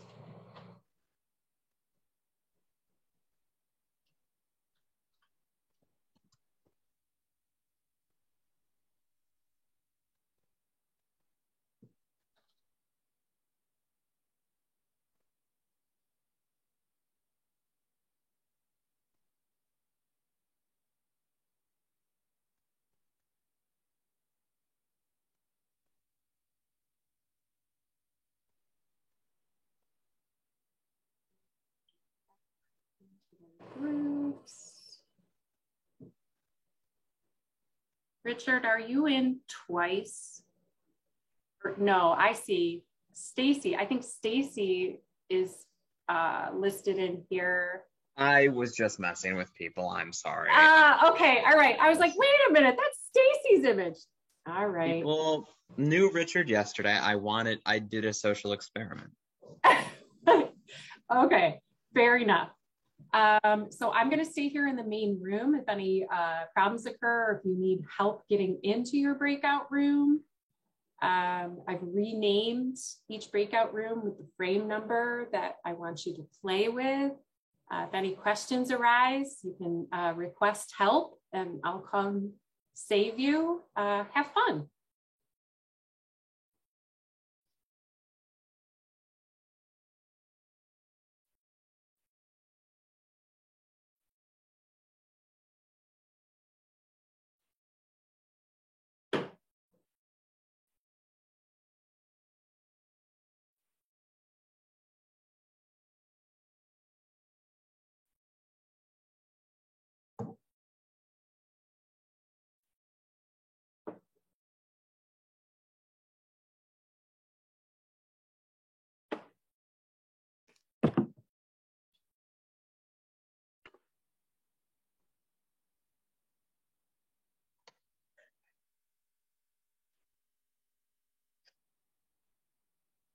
So how's everybody doing? Hi, everybody. I just had to switch my view so I could see you again. So how'd it go? We nailed it. Need more time. Yeah, for sure. For sure. That was just under 10 minutes to work with, a day and a half of content. And so I'm wondering if we can kind of navigate this from a teacher stance as opposed to a learner stance. So you had the opportunity to engage with this as a learner. And I'm wondering, as you're thinking about this sort of approach, so again, this was an open source, so we weren't giving categories, right? You can add constraints of categories for a variety of reasons based on your purpose, but I made the explicit choice to have it be an open source. And I'm wondering what thoughts you have from, kind of your instructor lens in terms of what some benefits might be to having an approach like this with your students, and what are some of the decisions, the thoughtful decisions you might want to make ahead of time as a teacher so that this sort of activity would be beneficial to all students. So as you think like a teacher, what are you thinking about in terms of kind of benefits or ideas that you would need to keep in mind in an instructional sense? I've done this type of thing before, and what I would do prior to the sort is do like a flash review. So maybe in the groups, so they can all be productive. Because you have to decide what the role is. Is the role to quiz them to know if they know it? So maybe either a quick review or, tell them they can get out their definitions to review what they mean. Because you don't want kids who don't have the term memorized or grasped to feel like they can't contribute. Okay, what else? Yeah, I think this is really useful for tying larger concepts into the things, because you're grouping them into categories, right? So you're using your factual knowledge to build concepts. And then I'm also seeing a lot of really great potential to using this with the text set. So like if you were to group this, primary or secondary sources, put them on a spectrum of biased to unbiased. Right, that's like more of a closed sort where you're giving kids the categories, but I just think I see a lot of good skill building potential for this activity. Thanks, Jacob. I think someone else was starting to talk, so we had probably another person that had an idea they wanted to put into the room. Was it you, Mark? Yeah, I was just saying, I think it showed value in possibly trying it on or trying it out to make sure it gets the intent that you were hoping. That was more of a, like, are all the headings here that we wanted or not, right? So that you make sure it gets the results you want, because once you've had a chance to dive into it, there are some things that I would want to talk more about to know if it was something that was missing, like just to get back to purpose and point, to make sure it circles back to what the original intent was of the activity. Mm-hmm. I think it also. Go ahead, Stacy. I think it also shows that we need to be open to the very diverse ways the kids are thinking, and each class is going to be different. I was just scrolling back and forth through all the different boards, and they are all different, trying to see how each group grouped things, and we've got to be able to take those different groupings and then pull it back together and tie it all back together. Because today, kids nowadays, I don't want to do this because I don't want to get it wrong.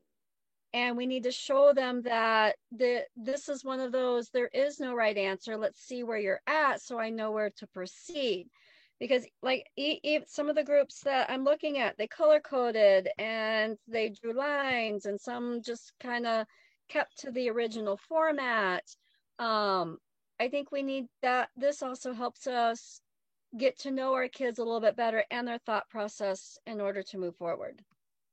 I appreciate that, Stacy. Thank you. And you know, when I do these sorts of approaches, like in a classroom setting, and often if I have time with teachers, we'll offer space for each group to go through and make their thinking visible for how they placed things and why and what their thinking and rationale was. And even though that is instructional time, it's instructional time that attends to both the content and the types of skill building and thinking that we want to be developing in students, right? So it's a win-win, right? And it also helps to unpack a type of thinking, divergent thinking, right? And that's one of the things that I really love about the question formulation technique from the Right Question Institute is it attends to all of the types of thinking that we want to develop in students, both that coming to consensus, the convergent thinking, but also the divergent thinking. And having even a closed sort can support divergent thinking as well. And if there's ever been a time where we need to be able to value divergent thinking, I would argue that it's now. And by having students engage with these sorts of activities that may or may not have, you know, kind of the potential of being really controversial or emotional or challenging, they could potentially, but to show that we can have diverging ideas about similar topics and that we can respect that and learn from one another is a really important skill. And again, it was 10 minutes of our instructional time that got at both the content, the concepts, and also some skills that we're trying to develop. Not a lot of prep. I typically would do these with actual sticky notes and chart paper because when I was in the classroom, Jamboard was not a thing. But I do think that there's some value in using tools like the Jamboard. I was gathering a whole bunch of formative feedback as I was watching your groups develop your frames. I was, watching the movement of the stickies. I was watching when there were pauses. I was looking to see when it seemed like your group was at an okay pausing point where it wouldn't feel too disruptive to pull you back. And I was also able to gather like how you were combining ideas. So there's a lot of power as well. And you could do that with chart paper and stickies as well. So I was a teacher watcher during this time, and I was gathering a lot of really helpful information, and that can be helpful to you as well. Sometimes when we think about formative assessment, we think about a pencil and paper or a quiz or something along those lines. And there's a space for that as well. And there's a space for collecting all this rich information about what students are understanding in this less formal way, right? There's space for all of that. And I don't know about all of you, but the hours spent, marking up things that students turn in either digitally or via paper is a lot of time. And we need to start to value some of the great information we can get from activities like this as well. And also to think about how it can help students become more aware of their thinking and where their thinking is at, because it's making it visible for them. So I'll get off that soapbox. You can tell I'm really passionate about sorts and the power that they have and their flexibility, very low prep, right? And I want to make sure that everyone still has access to our helpful resource deck, which has all of our slide decks, because in today's slide deck on slide 21, that is our choice board for today's asynchronous portion. And when you navigate to that, you'll notice that for the top row, we have only two options, two choices for today, as opposed to three, and that'll become evident when we come back together in the afternoon. So you'll choose from one of those two choices in the top row. And again, maybe around 30 minutes or so to engage with your choice. And then we have three choices along the bottom row, which hopefully feel really relevant based on our conversation this morning. There is a mentor text Dropbox by genre. And so I have that linked there. And there are some things that are specific for social studies teachers. So you may want to navigate to that, but you might also be curious in some of those others. Facing History, if you haven't navigated their teaching strategies section where they highlight all sorts of instructional approaches, and I'm sure they also have something in there that's akin to a SORT, but they also have some additional strategies that might be interesting to you. And then there's an article specifically about sorts that talks about them in a little more depth, if that's something that you're interested in investigating. So those are your options for our time. Yesterday, we kept the Zoom open for that entire 11:30 to 1 o'clock time. Today, yes, Catherine, I will put that link in the chat for you. Today, we're going to close down the Zoom from 11:30 to 12. Becky needs to be attending to something during that time, and I do as well. And then we're going to reopen it around noon or so.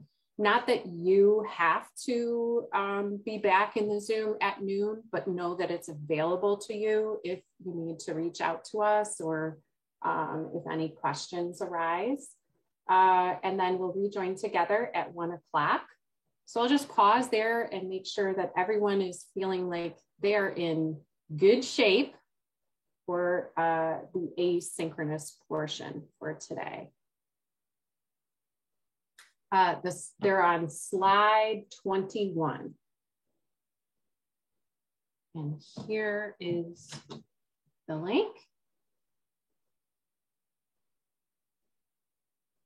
What other questions? You're feeling good?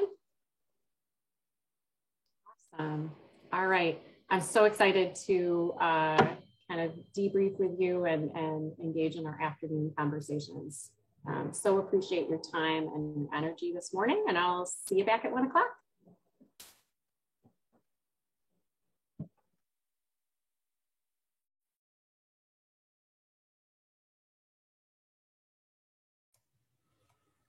What would we do without that reminder, right? Welcome back, folks. I'm going to get our screen up again. All righty. So hopefully you've had a chance to read the article and again, focus on those 5 shifts, making a decision as to which one you think poses the largest, biggest ongoing challenge to us as social studies educators. I'd like to have some discussion about that. Kim? I just have a quick question before we get started. In Dimension 2, where it talks about applying disciplinary concepts and tools, does each class have the expectation to hit all of them? Or in my world history class, would I be focusing on the disciplinary concepts within history and as a historian would look at it? Or is the expectation that each social studies class in our instruction would cover them all? I don't think there's any way you could do a thorough job of hitting them all in a year. I've never seen that happen. What I do think is that those indicators can be the basis for collaboration across the department. I've worked with some districts where the US history folks and the world history folks got together and said, let's look at these 17 indicators in the history section and identify the ones that we think over a 2-year period of time, doesn't matter whether 9th grade is US history or world history, right? 10th grade. But we would build some scaffolding. Then they would do the same thing with some of the geography indicators, because often, at least, teachers will tell me, Becky, we've got so much history content that the geography tends to get lost, and we don't want to do that, right? So that's why I recommend that they spend some time with the geography indicators as well. But it is a really nice method for taking a look at those discipline-specific skills and saying, okay, these are the ones that we are holding in the highest priority. And we want to kind of go from there, right? So I'm thinking of one district in particular that I worked with. As soon as they had that figured out, I think they had selected 6 or 7. They shared that with their middle school colleagues. And so the 7th and 8th grade teachers said, oh, okay, these are the ones that they're really focusing on at the high school level. So what does that look like in our classroom? Either currently, what are we doing? Or if we're not building those skills, how can we? And then once they got that figured out, they shared that with the 5th grade folks, because that's really where that whole idea of thinking like a historian and a geographer and all of those together, comes together, is really in that 5th grade year. So again, that's just the experience that I've had with multiple districts. Mark, I don't know if you have engaged with any districts in your experiences where they've been able to figure out how to address all 17 indicators. If so, I would love to hear that. I'd love to hear what their thought process was.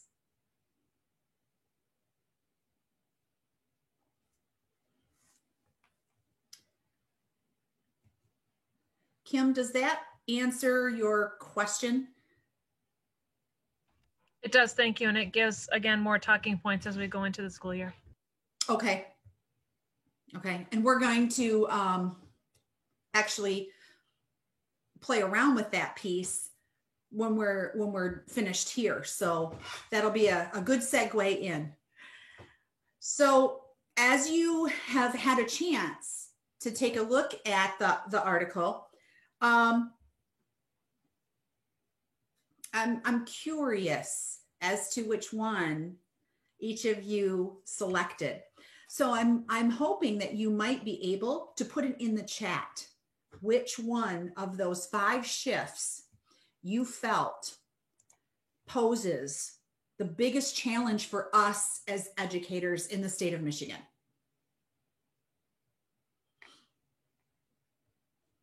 Thanks, Kyle.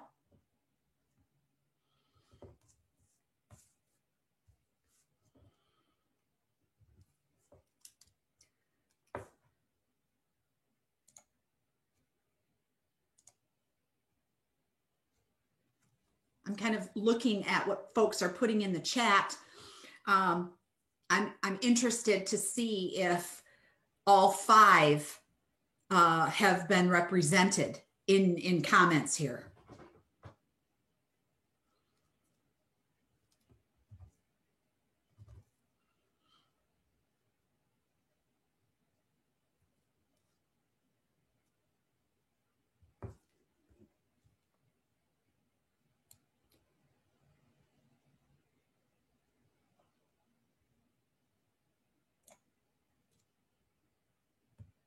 Okay, well, Janelle, so far, no one has selected literacy practices and outcomes as the most difficult task. So we can all go home, right? We got the literacy down. Your dance was recorded, so we can meme that later, right? Absolutely, we can. Fantastic. Uh-huh.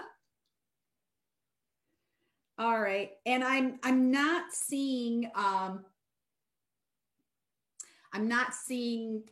anyone putting in the chat the opportunities for taking informed action. Oh, now I am. Okay. So folks who might be thinking that, Catherine, I'm curious as to your thought process and what led you to making that decision. Can you speak to that, your rationale? Yeah, for the taking informed action, I teach ancient history, world history, ancient civilizations. And so I was just kind of wondering what students are going to take informed action on. I did start thinking about like social hierarchies and thinking about some of the strategies we used for writing from a different perspective, like when we had historian, geographer. They could put themselves in the place of like a king or somebody in charge of government, but then also maybe slaves or the poor. I'm specifically thinking of India, you know, and the people who aren't even in a social class, and then maybe taking some type of action that way. But I'm not there yet on what kind of action they would take. I think you're on the right track. I also think that when we take a look in more detail at the second dimension of the C3 framework, in the history portion of those indicators, there are a couple that make reference to sources and how sources that were produced at the time, and along with that, right, we're thinking maybe lack thereof, impact not only what was going on at the time, but also impact our understanding of history of a specific period of time. And so it might not necessarily be an ancient civilization, so to speak, right? Because that's so far removed from a chronological sense, but it could be something that has to do with how we record and how we make sense of past civilizations. Just a thought. Let's take a look at those of you folks who selected inquiry. Craft questions that sustain and spark inquiry. Does someone who selected that, want to kind of give us a synopsis of your thinking?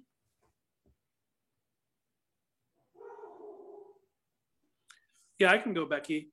Great. So part of my job, in addition to being a classroom teacher, is to develop the IB program at our school, which is really inquiry focused, and that's kind of why I chose that. So when I think about this shift, I think it is, we do a lot of the work for students. We provide the content and the conclusions for students if we're not careful. And in some ways, you know, if we see ourselves as content experts and we take pride in that and we teach from that, which is a good thing, it can almost get in the way of allowing students the space to inquire on their own. And so as I'm wrestling, you know, both in my own practice and you know, changing other teachers' practice, I'm trying to think, well, how can I make inquiry more of a central role? The big challenge we'll get in department meetings is, well, there's too much content to cover to spend more time on student inquiry or skill development. And so I don't know if you've seen that in your own meetings, but that's a big push that we'll get when we talk about spending more time on developing student inquiry skills or going deeper and slower with kids to kind of dig in. Is, well, I've got X number of standards to cover and X number of instructional minutes, and there's just not time. So I don't have a solution for that, but that's how I'm exploring the problem. So can I piggyback on that and just ask from your perspective of, is there considerable movement by the state to release social studies teachers from the expectation of every single thing in the standards being considered essential? Because I've been told the selling point that, yes, everything's essential, but you choose to cover some things in more depth, but that doesn't mean you can't not cover everything. Am I hearing that there's buy-in? Because we all know that we are tied into the kids' success on these tests as part of our evaluation. So there's that external pressure to make sure they have that success on the standardized test. So is there buy-in that we can move to this model and stop the ridiculousness of content coverage being the main focus?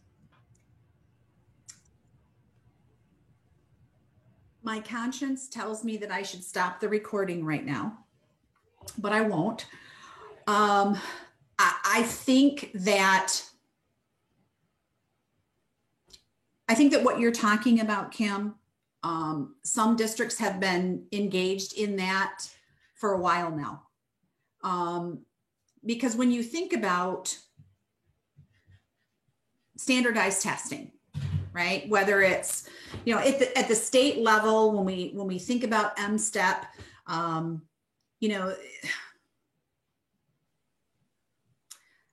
not sure if there's any social studies teacher in the state that would say that it's a wonderful test, that it's excellent, that it's extremely valid and reliable, because it's primarily depth of knowledge level 1, sometimes 2, right? From a content standpoint. And the state has, I think, really made some progress in the idea and communicating the idea that if students are practicing certain skills, that when they come upon a prompt or an item, that if they're practicing certain skills, it shouldn't matter if they have memorized the content, that they should be able to have a pretty decent chance at arriving at the correct answer through the use of some skills. That said, I think a lot of the skills tend to be common skills, right? Things that we think of that tend to permeate across a student's academic curriculum, right? When we think about things like analysis, right? Analysis of any kind of a document, right? Being able to pull it apart, being able to analyze what's actually being said and how it's being said, for example. I think that where the C3 kind of diverges a little bit is that, especially in Dimension 2, where we're talking about some real discipline-specific types of skills. And those aren't always going to be assessed on the state assessment, merely from the fact that the state assessment is multiple choice, right? And we know that it's really hard, if not impossible, to assess at a high level of rigor you know, if we're thinking DOK 3 and 4, with a multiple choice type of question.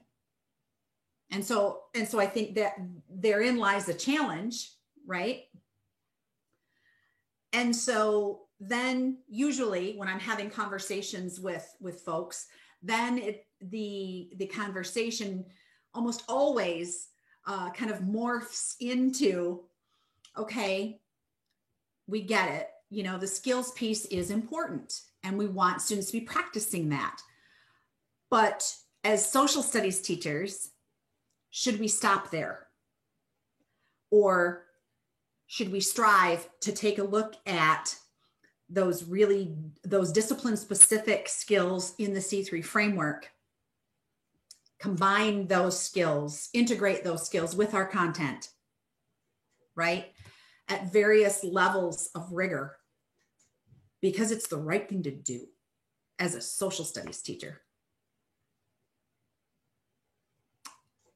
I don't know personally, because the M-STEP in social studies is only given at 5, 8 in high school.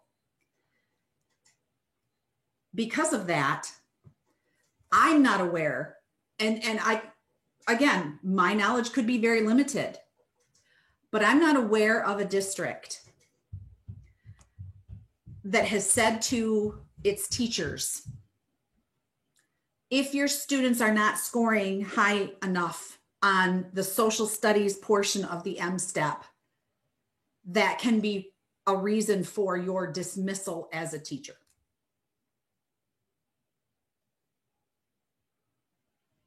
Usually, when they're referring to scores from standardized tests, they're using other portions of standardized tests. For example, the M-STEP, they tend to use the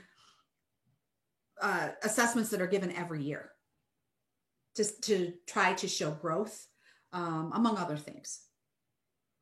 Or they might be looking at the PSAT, the SAT, things like that. So then if that's the case, right, then a lot of folks will say, okay, so maybe I want to try to strike that balance in my social studies classroom, right? I want my students to be practicing those common skill sets with social studies content. I also want to ramp it up a level, and I want them to be really practicing social science through those skills that are articulated in Dimension 2 of the C3 framework. I hope that wasn't too soapboxy. I really didn't mean it to be. I just wanted to kind of share some of the conversations that I frequently will either initiate or come upon. Yeah, it makes sense to me, and maybe it's also different depending on where you are in your career in terms of what level of risk or deviation you want to take from things. So I appreciate the honesty there, and I can read between the lines from my perspective of where I want to be. And so that was helpful to me. Thank you. Sure. Does anyone else want to talk about that shift? Or if not, we will move on to the next one. Janelle, I'm practicing my appropriate wait time. Oh, good. I wasn't evaluating that, but I'm glad that you're naming it. So good. Well, we've talked about that before, right? So, all right. So let's talk about the integration of content and skills. How many folks, can you just give me a thumbs up or make some kind of gesture, appropriate gesture, if you selected that one? Yo, that was me. That was you, Kyle. I don't think you're alone. but let's hear from you. Why did you select that one? I think of this one specifically because I think it's something that's been with me since day one with social studies. I'm also an ELA teacher, and I don't think for one thing, it's not just a social studies issue. So something my brain probably goes back to quite a bit. And it's kind of similar to the conversation you were having with Kim there.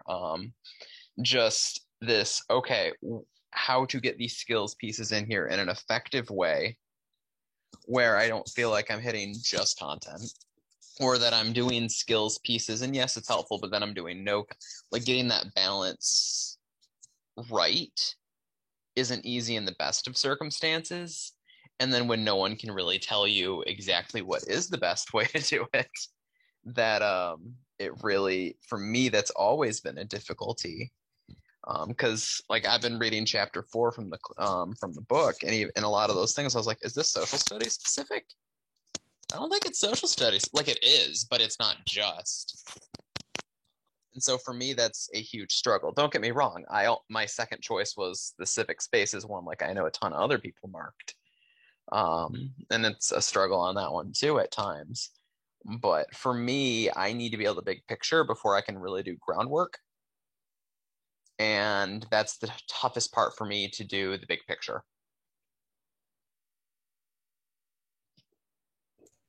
Completely can relate to that.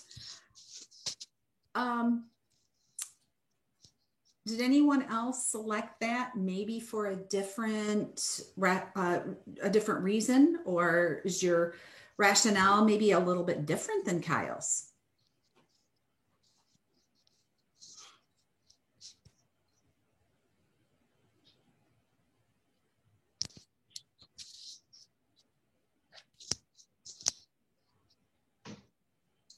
We have hit 11, Mississippi.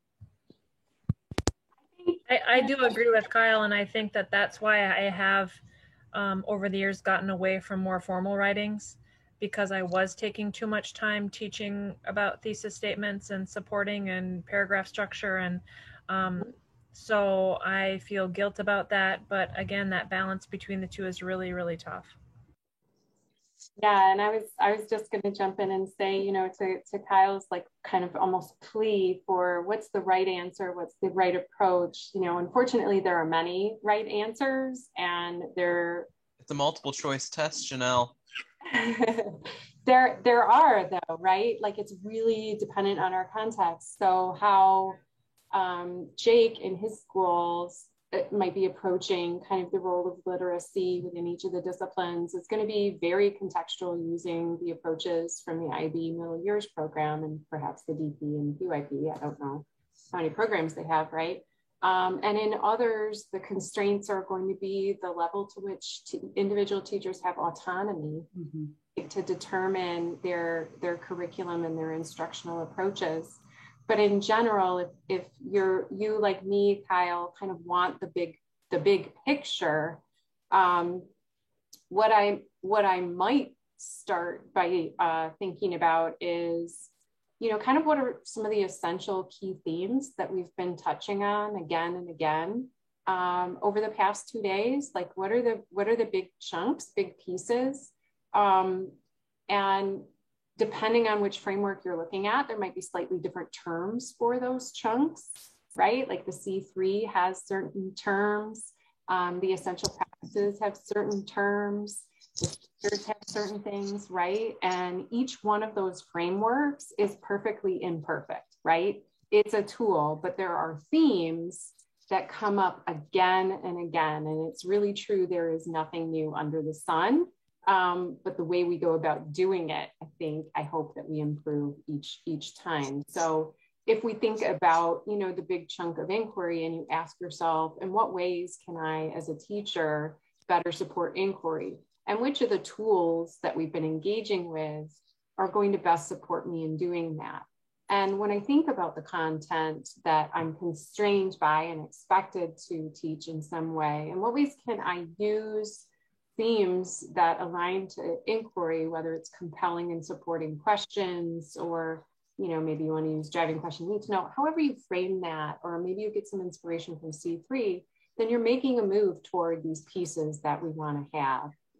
And then if you're thinking about, kind of gradual release of responsibility or ways to be more learner-centered, right, in your classroom, thinking about some of the ways that all those resources can support you with that. And so, at the end of the day, we had quite a robust chat conversation going on aligned to that accountability piece.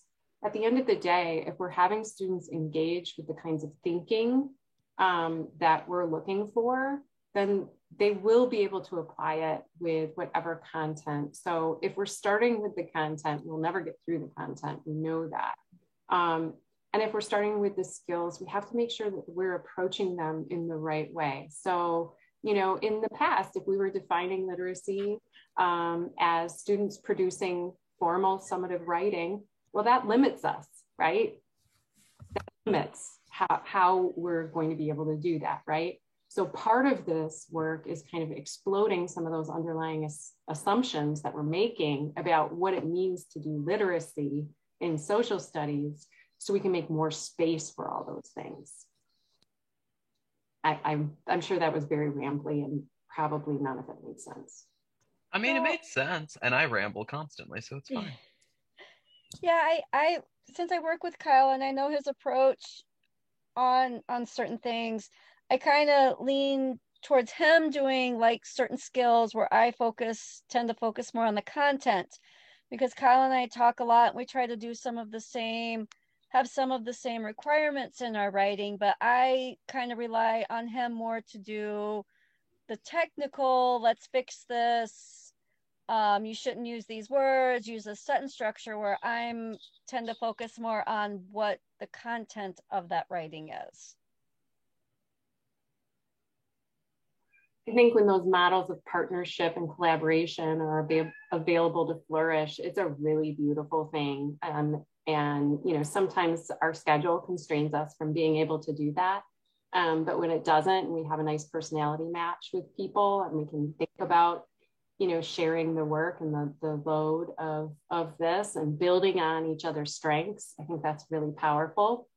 And again, so that's why we say there's not one right answer. There are multiple, because in some contexts that collaboration just isn't possible. Absolutely. Does anyone else want to chime in on this one before we kind of shift gears a little bit?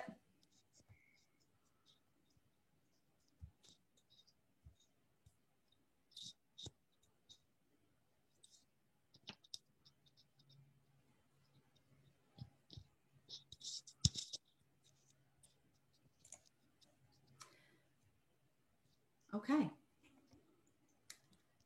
So one of the reasons why I wanted to talk about the integration, the purposeful integration of content and skills toward the end of this conversation is because I think that that kind of leads us nicely into the next thing that we're going to work on. And I'm hoping that we can have some conversation about some of the differences that you are seeing as we kind of tackle one of the content expectations, as well as one of the indicators in the C3 framework.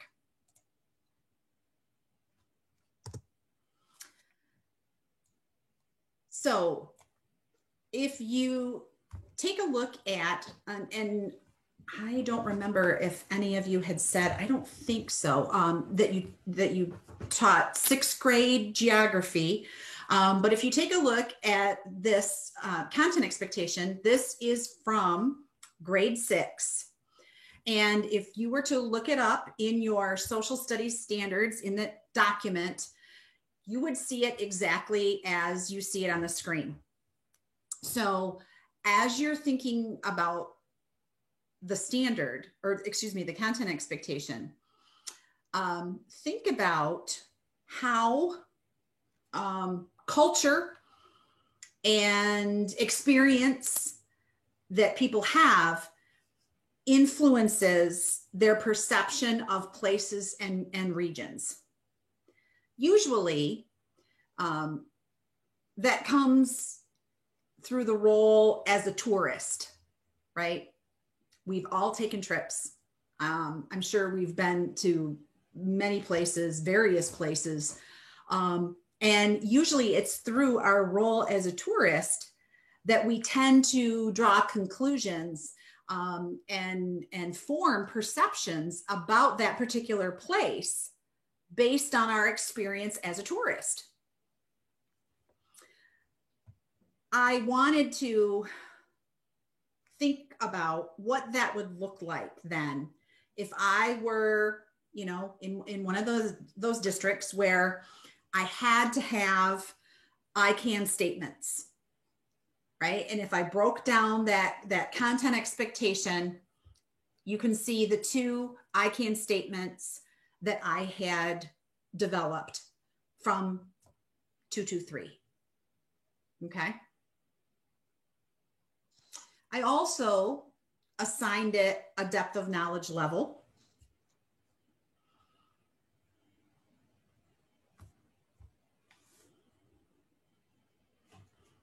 So I want to play with this idea of a tourist and taking a trip. And so I'm going to show you 3 different collages, slides of 3 different trips. You only need to focus on one. And I would like you to think about those questions as you are looking at one of those 3 slides.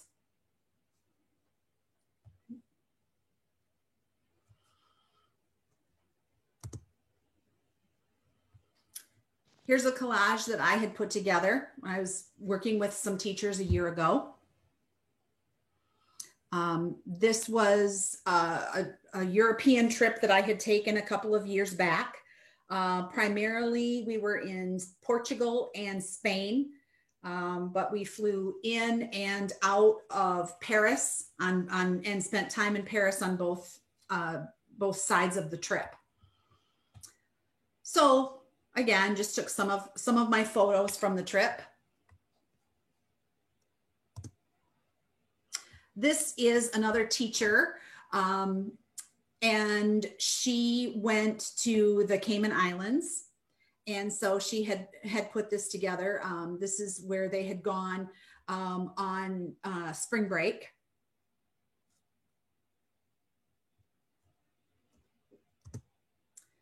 And this is another teacher, and she had tried to give us a sense of her trip to China.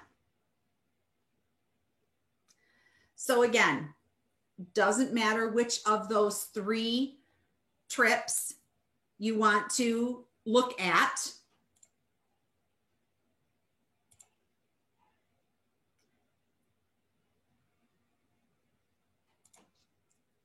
I want you to think about these questions.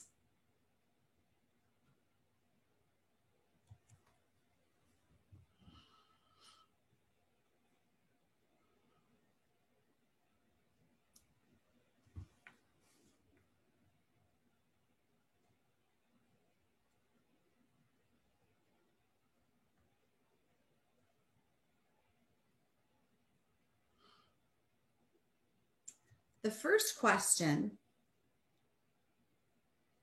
really is asking through the lens of a tourist. The third question is asking about a comparison between what types of things a tourist would say about that particular location versus someone who lives there. So really, when we think about this, if we're only thinking about the content expectation, 223 for 6th grade,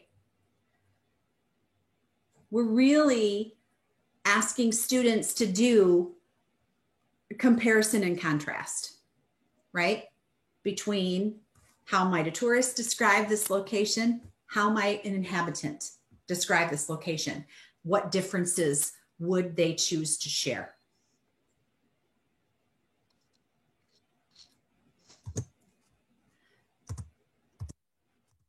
Now, let's add one of our geography indicators from the C3 framework. Right? I selected number 4.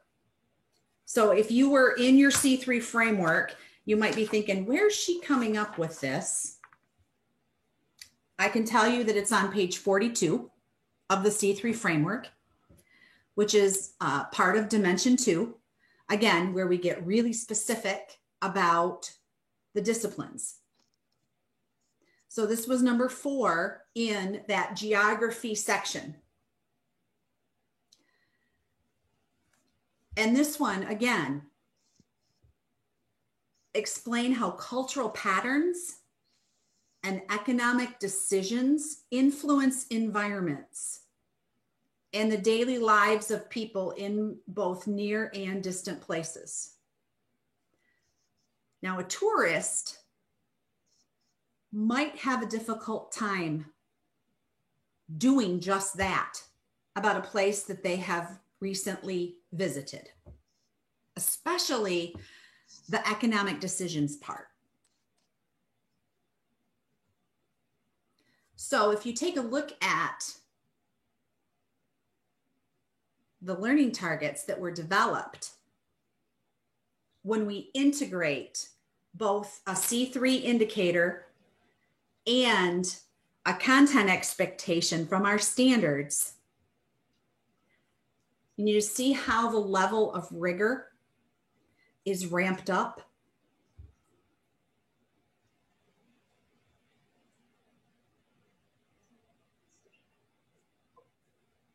And I want to stop before we jump into our video and ask if anyone's got any thoughts that they want to share or any questions that they might have. Yeah, Becky, as I'm looking at this really reminds me of the year I spent teaching. It was actually 7th grade geography using the Geography Alive textbooks. I don't know if you're familiar with those. Oh, yes. Yeah, they have the map quests that they do. I think do an excellent job of helping students link, the physical and economic features to kind of higher level thinking skills. So, for those of you who are not familiar with that, the culminating activity in this map quest is to give kids a picture and then a series of 3 different latitude and longitude coordinates. And they have to figure out and explain, why is this picture in this location and not the other location? And a lot of that thinking skills would involve, looking at a picture and pulling out, oh, I see there's high population density, or, like one of the ones that we used was a picture of a flooded city in Asia. So the student might say, I see that the city is flooded and I wonder how that affects people's ability to do business in that city. So those are the kind of thinking skills I might use using this activity as well. So hopefully that was, partly on target. So.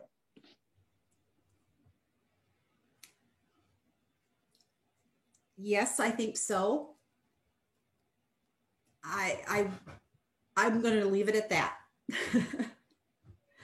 Anyone else? My gut reaction actually, honestly, is a feeling of overwhelming, because to go back through standards and to try to match that up is a daunting task. And it's fantastic. And I think that, it's very obvious to me how the level is increased.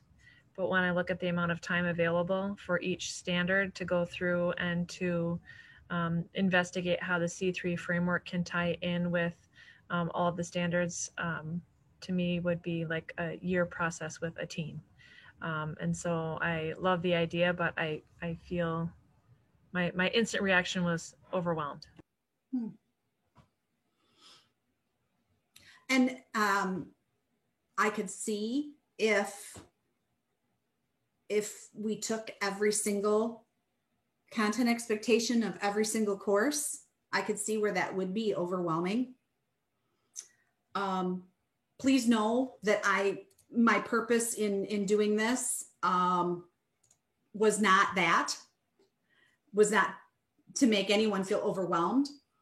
I just wanted to show how much richer our existing state standards can be with infusing some of these discipline-specific skills with our content.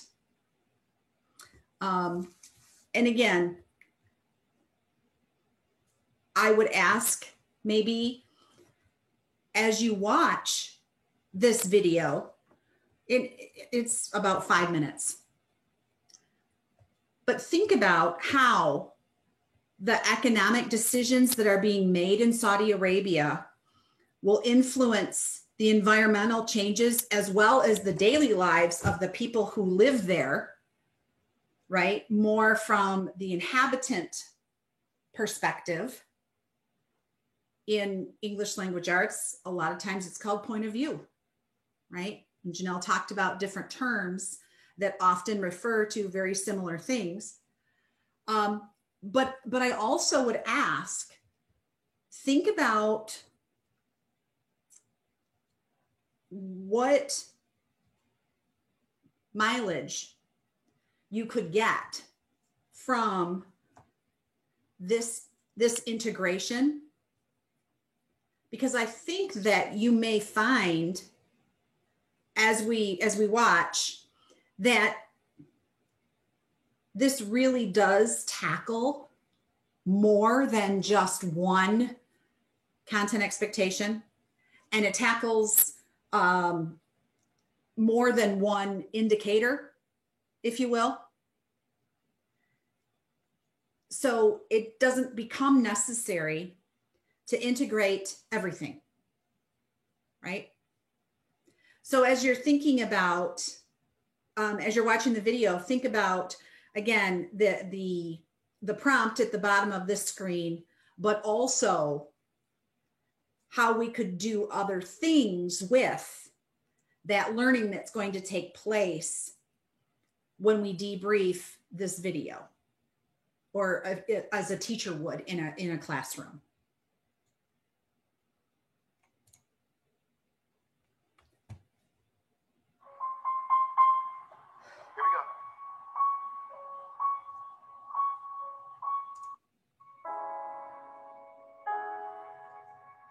Saudi Arabians call this place the edge of the world. This spectacular landscape can be found on the outskirts of Riyadh, the capital city. People like to come here because it's a very quiet area, very fresh and clean air, far away from the city. Every time when I came here, I have the same feeling. The feeling of the God. By 2030, the edge of the world will be home to an entertainment complex 2.5 times the size of Disney World. In the past, Saudi Arabia was not a holiday destination for international leisure tourists. The country is governed by strict Islamic laws. Women must cover up in public, gender segregation is common, and alcohol is forbidden. This can be at odds with what Western tourists look for when booking a holiday. But under the leadership of Mohammed bin Salman, the young crown prince, the country is changing. Tourism is at the heart of his plans to revolutionize the kingdom. He is plowing billions of dollars from the country's sovereign wealth fund into building a new tourist resort in the Red Sea. The project will cover 50 islands and 34,000 square kilometers, an area bigger than Belgium. There are separate plans for a futuristic eco-city and special economic zones stretching into Jordan and Egypt. The prince's ambitious plan aims to attract 30 million visitors by 2030, double the current number.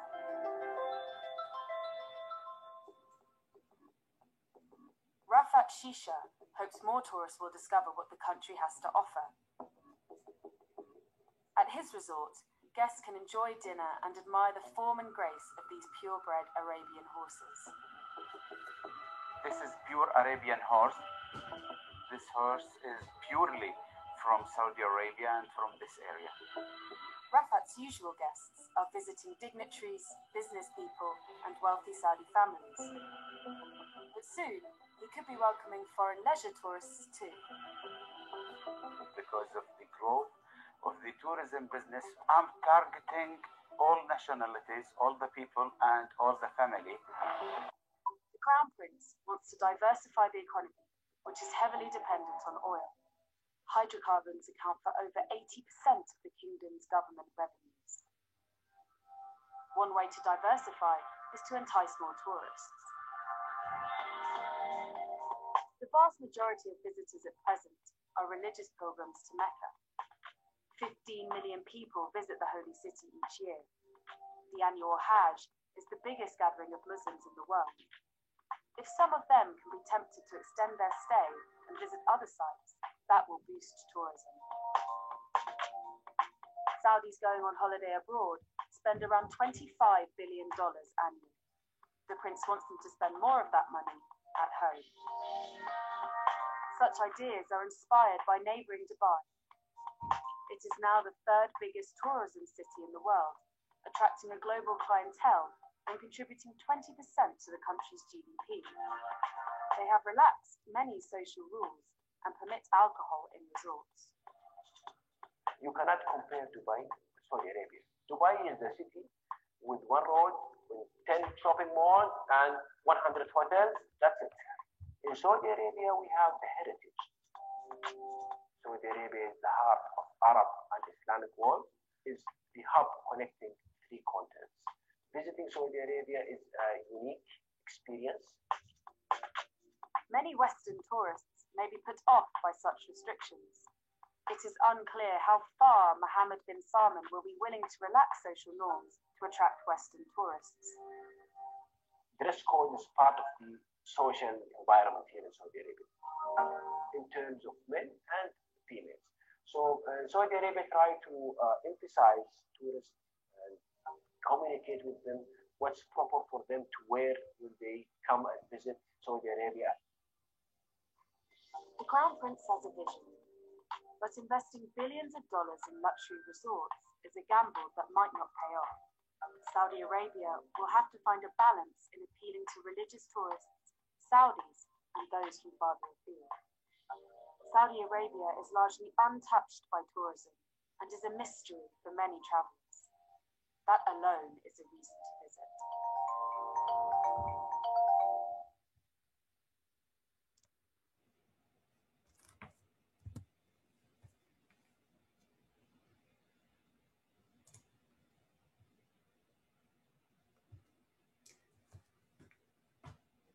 Did you learn anything? A lot of times I show folks that video and they had no idea the amount of money that is spent on tourism in Saudi Arabia. They have no idea how much money is generated through tourism.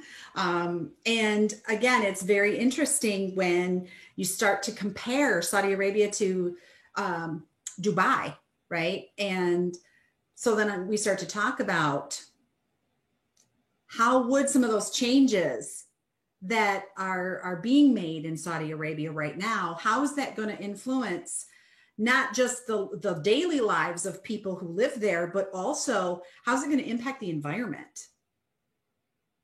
And usually when I use this with students, they come up with a huge list of environmental impacts as well as changes in daily lives.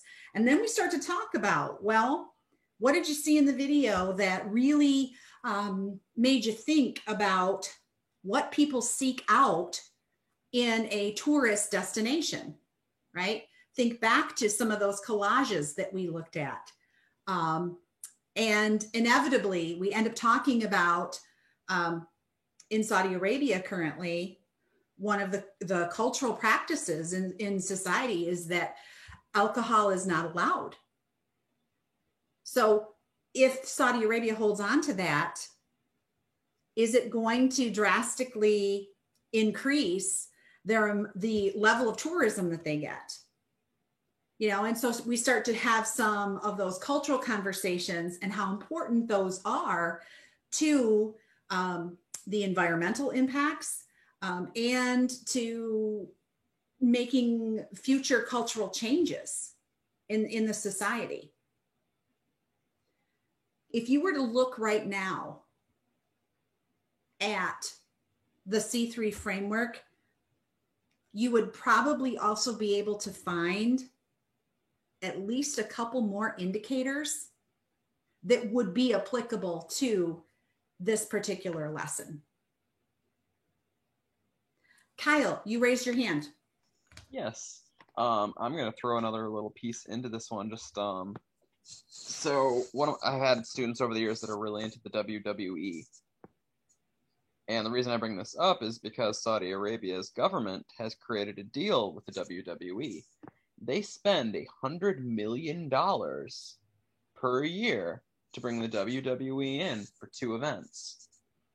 And it matches up directly with what you're saying with cultural concepts, because Saudi Arabia's views of how women should be dressed, presented, etc., is very different from, say, the United States of America's. And that's created some actual, like, governmental even conflict going on, which kind of fits into that one. Apparently, right before the pandemic, they had their first women's match of all time in Saudi Arabia. Now, I'm not personally much of a WWE fan or any of that, because it's just not my jam. It's not hockey. I don't really care. But, like, the fact that that type of thing can have such an impact, I thought played in really nicely with that, and especially for an economics classroom, where you're like, all right, how might this fit in? I mean, $100 million. That's more than most companies make ever. I was thinking the same thing, Kyle, because we pay attention to that. And the other thing I would go even one step further is you could go into a conversation about cultural norms and, you know, do the women who wrestle there have the right to wear their traditional uniforms because that's what is accepted here? Or do they need to conform to a country's culture that you're going into to fit their cultural norms? And to what degree do you sacrifice your own country's beliefs of equality and expression to make money in another country? Or do you hold true to the values? So, I mean, you could definitely go in a lot of different ways.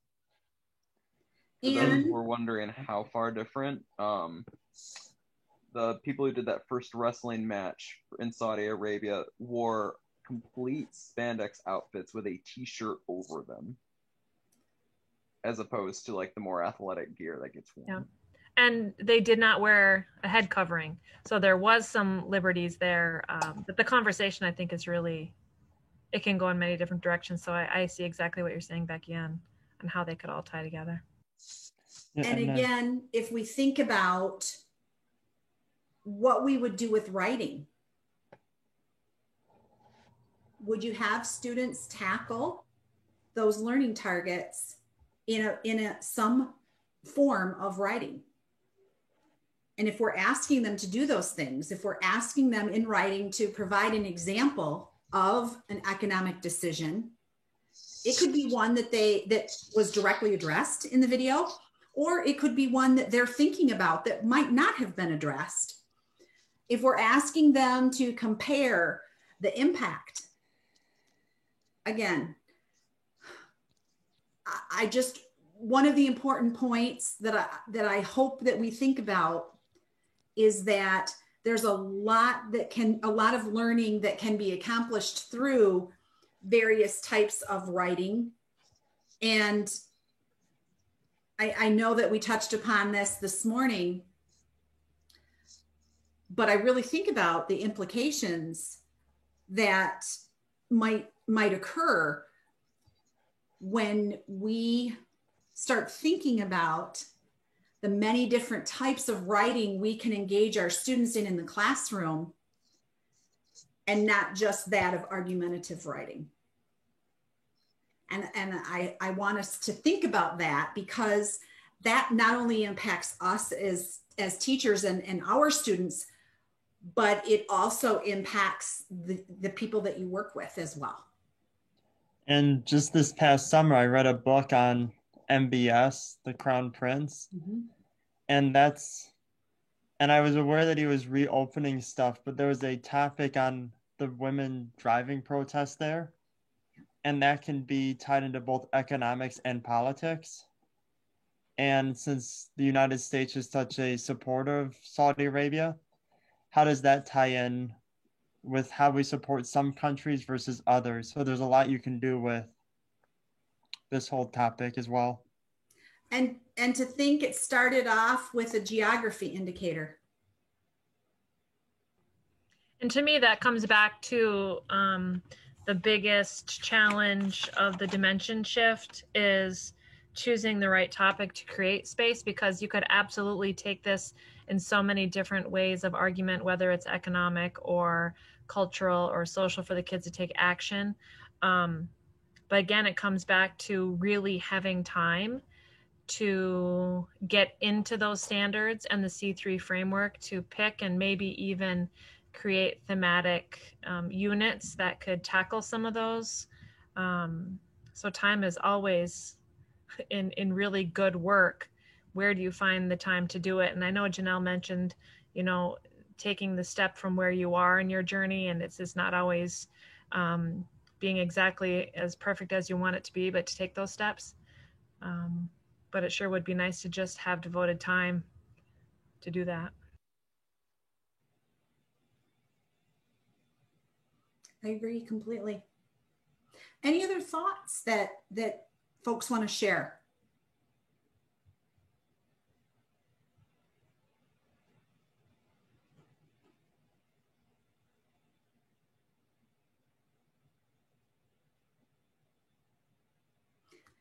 If not, I would ask you to continue to think about not only this activity that we just engaged in, but also the other topics that we have talked about today. As a reminder, Janelle had said that first thing tomorrow, we want to share takeaways and kind of synthesis of thinking from what we've done today, first thing tomorrow morning. So we're going to start right away, putting those brains to work. In the meantime, I hope everyone has a wonderful evening, and I will stay on the Zoom in case anyone's got any specific questions about anything from today or yesterday. And if not, then we will see you back here tomorrow morning at 9. Thanks, everybody. If you don't mind, Becky, I'd like to pick your brain a little bit more. Sure, absolutely. Stacy, you're waving. Hello, what you got? No, I'm saying bye. Oh, okay. Have a good day. You too. So all this stuff is amazing and music to my ears, because it's where I've been wanting to go for a while and not exactly knew how to potentially get there.